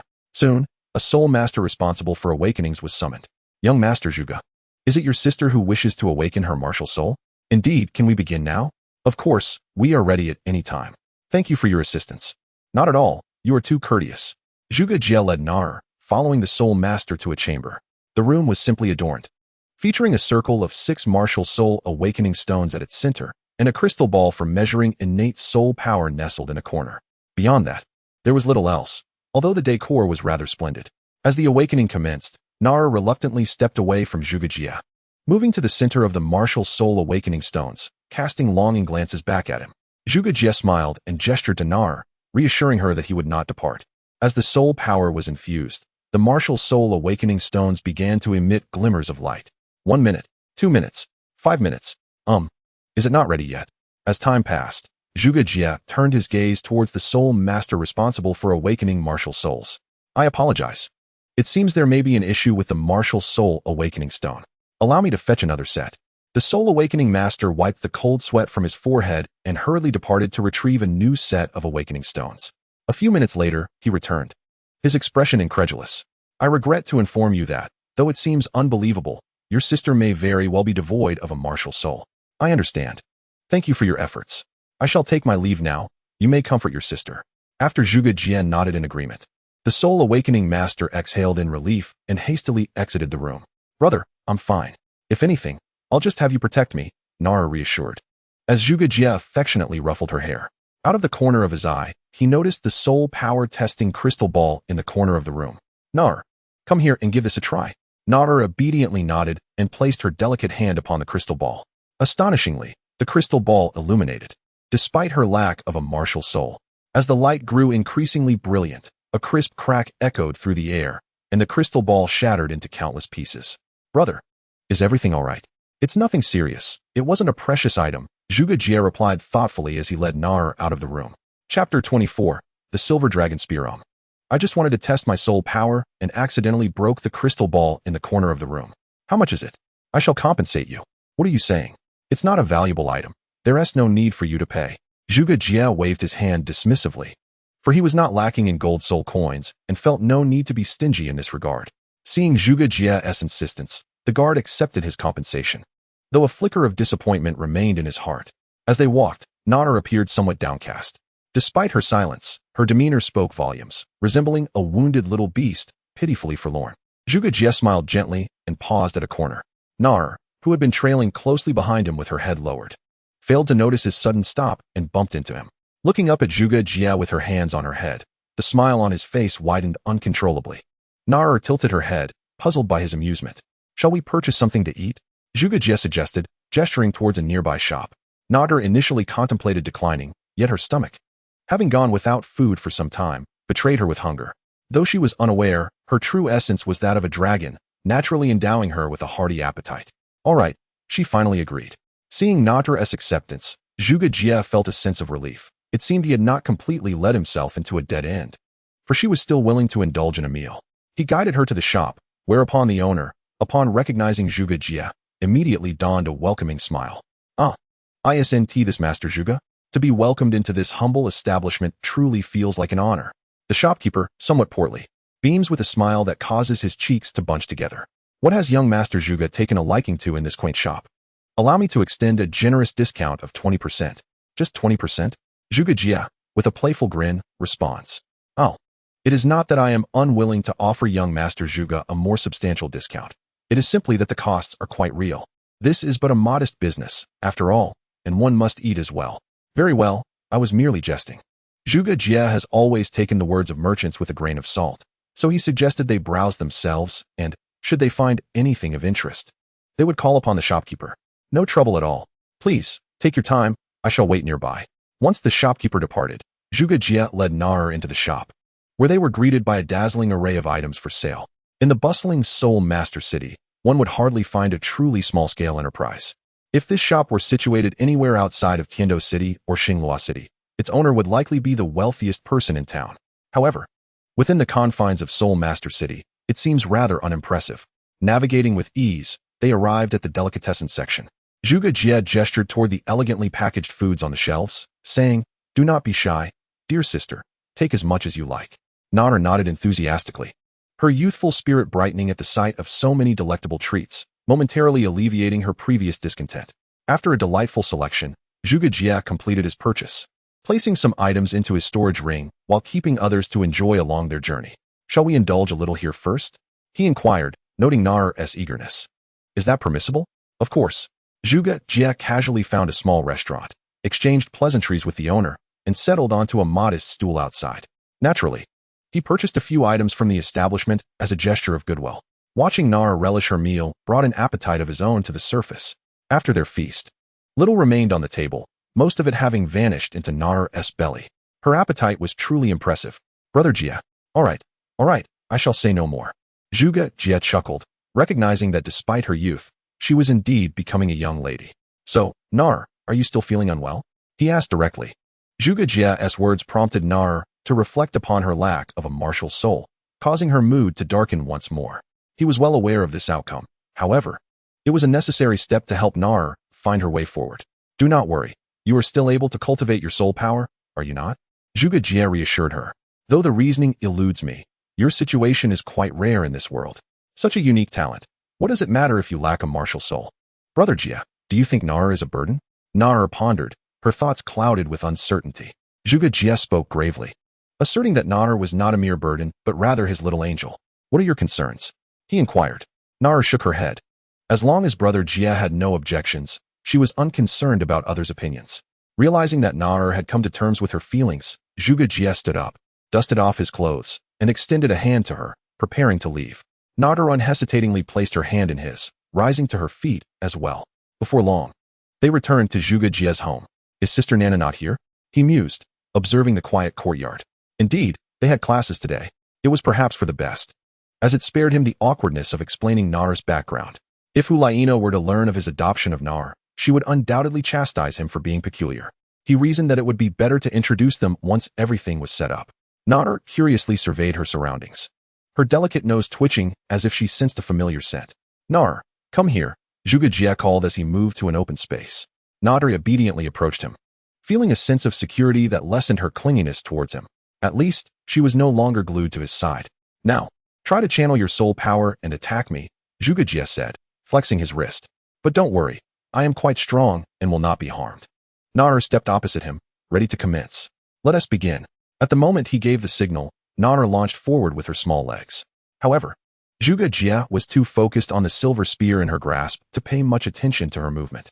Indeed, the instant she moved, the silver ring on her finger transformed into a silver spear suitable for her use. Its length was perfect. If Zhuge Jie was not mistaken, it must be the silver dragon spear. This must be an upgraded version of Naur, he thought. After narrowly avoiding Naur's sharp thrust, he couldn't help but comment. As the silver dragon spear materialized, Naur's demeanor shifted dramatically, resembling a drawn blade poised for action. Her movements were precise and fluid, as if she had studied the art of wielding a spear for many years. Gone was the clingy little girl. Now, she exuded a fierce aura. Zhuge Jie had no time to ponder further as he concentrated on evading the spear's deadly point. He sensed that although Naur lacked a martial soul, her soul power had indeed reached level 20, quite remarkable. In terms of general theory, a level 37 against a level 20, considering Naur's absence of a martial soul, was a battle Zhuge Jie could win with his eyes closed. However, this is not a common scenario. Naur wields a divine artifact. He must have been out of his mind to suggest that Naur used the silver dragon spear against him.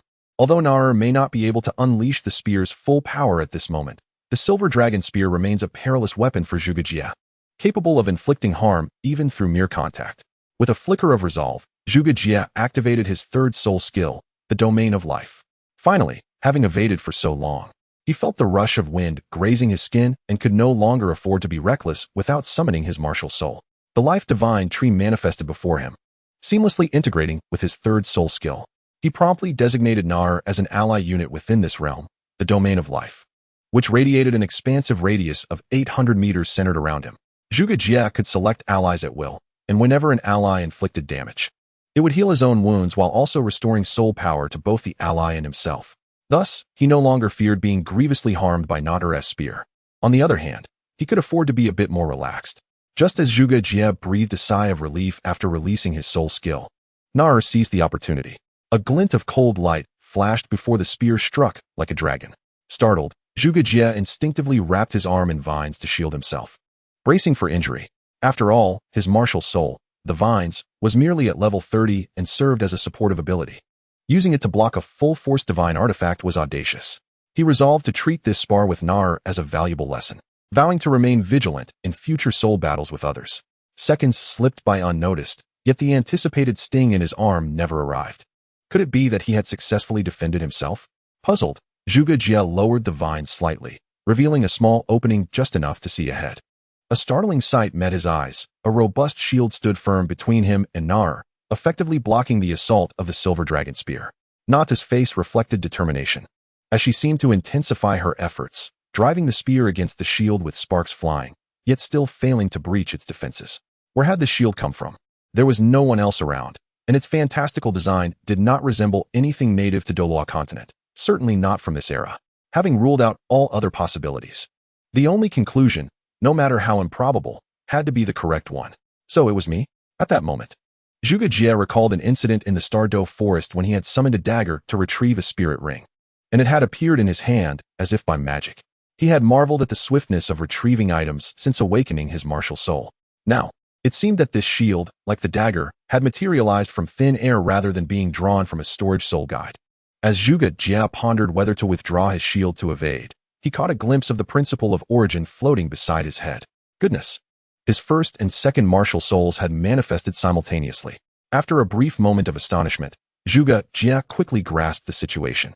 There was nothing perplexing about it, after all. It was the principle of origin. Nar, dear brother is about to get serious, so pay attention. Startled, Nar continued her relentless assault, thrusting the silver dragon's spear once more. This time, the shield unexpectedly tilted at a delicate angle, diverting the spear to the side. A divine artifact? Observing how this sturdy shield not only blocked the silver dragon spear's attack, but was also manipulated in such an uncanny manner, Nar uttered a single word in confusion. Now it was Zhuge Jie's turn to be astonished. The oblivious Nar actually knew of divine artifacts? It seemed he needed to be more earnest. A slight smile crept across Zhuge Jie's lips, imbued with meaning. With a casual wave of his hand, several gleaming iron swords appeared in midair as if enchanted, then hurtled towards Nar with astonishing speed.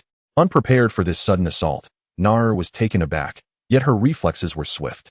The spear in her hands whirled like a tempest, accurately deflecting each incoming sword. However, what alarmed Nar was that no matter how diligently she defended herself, the iron sword seemed inexhaustible, continuously conjured from Zhuge Jie's grasp.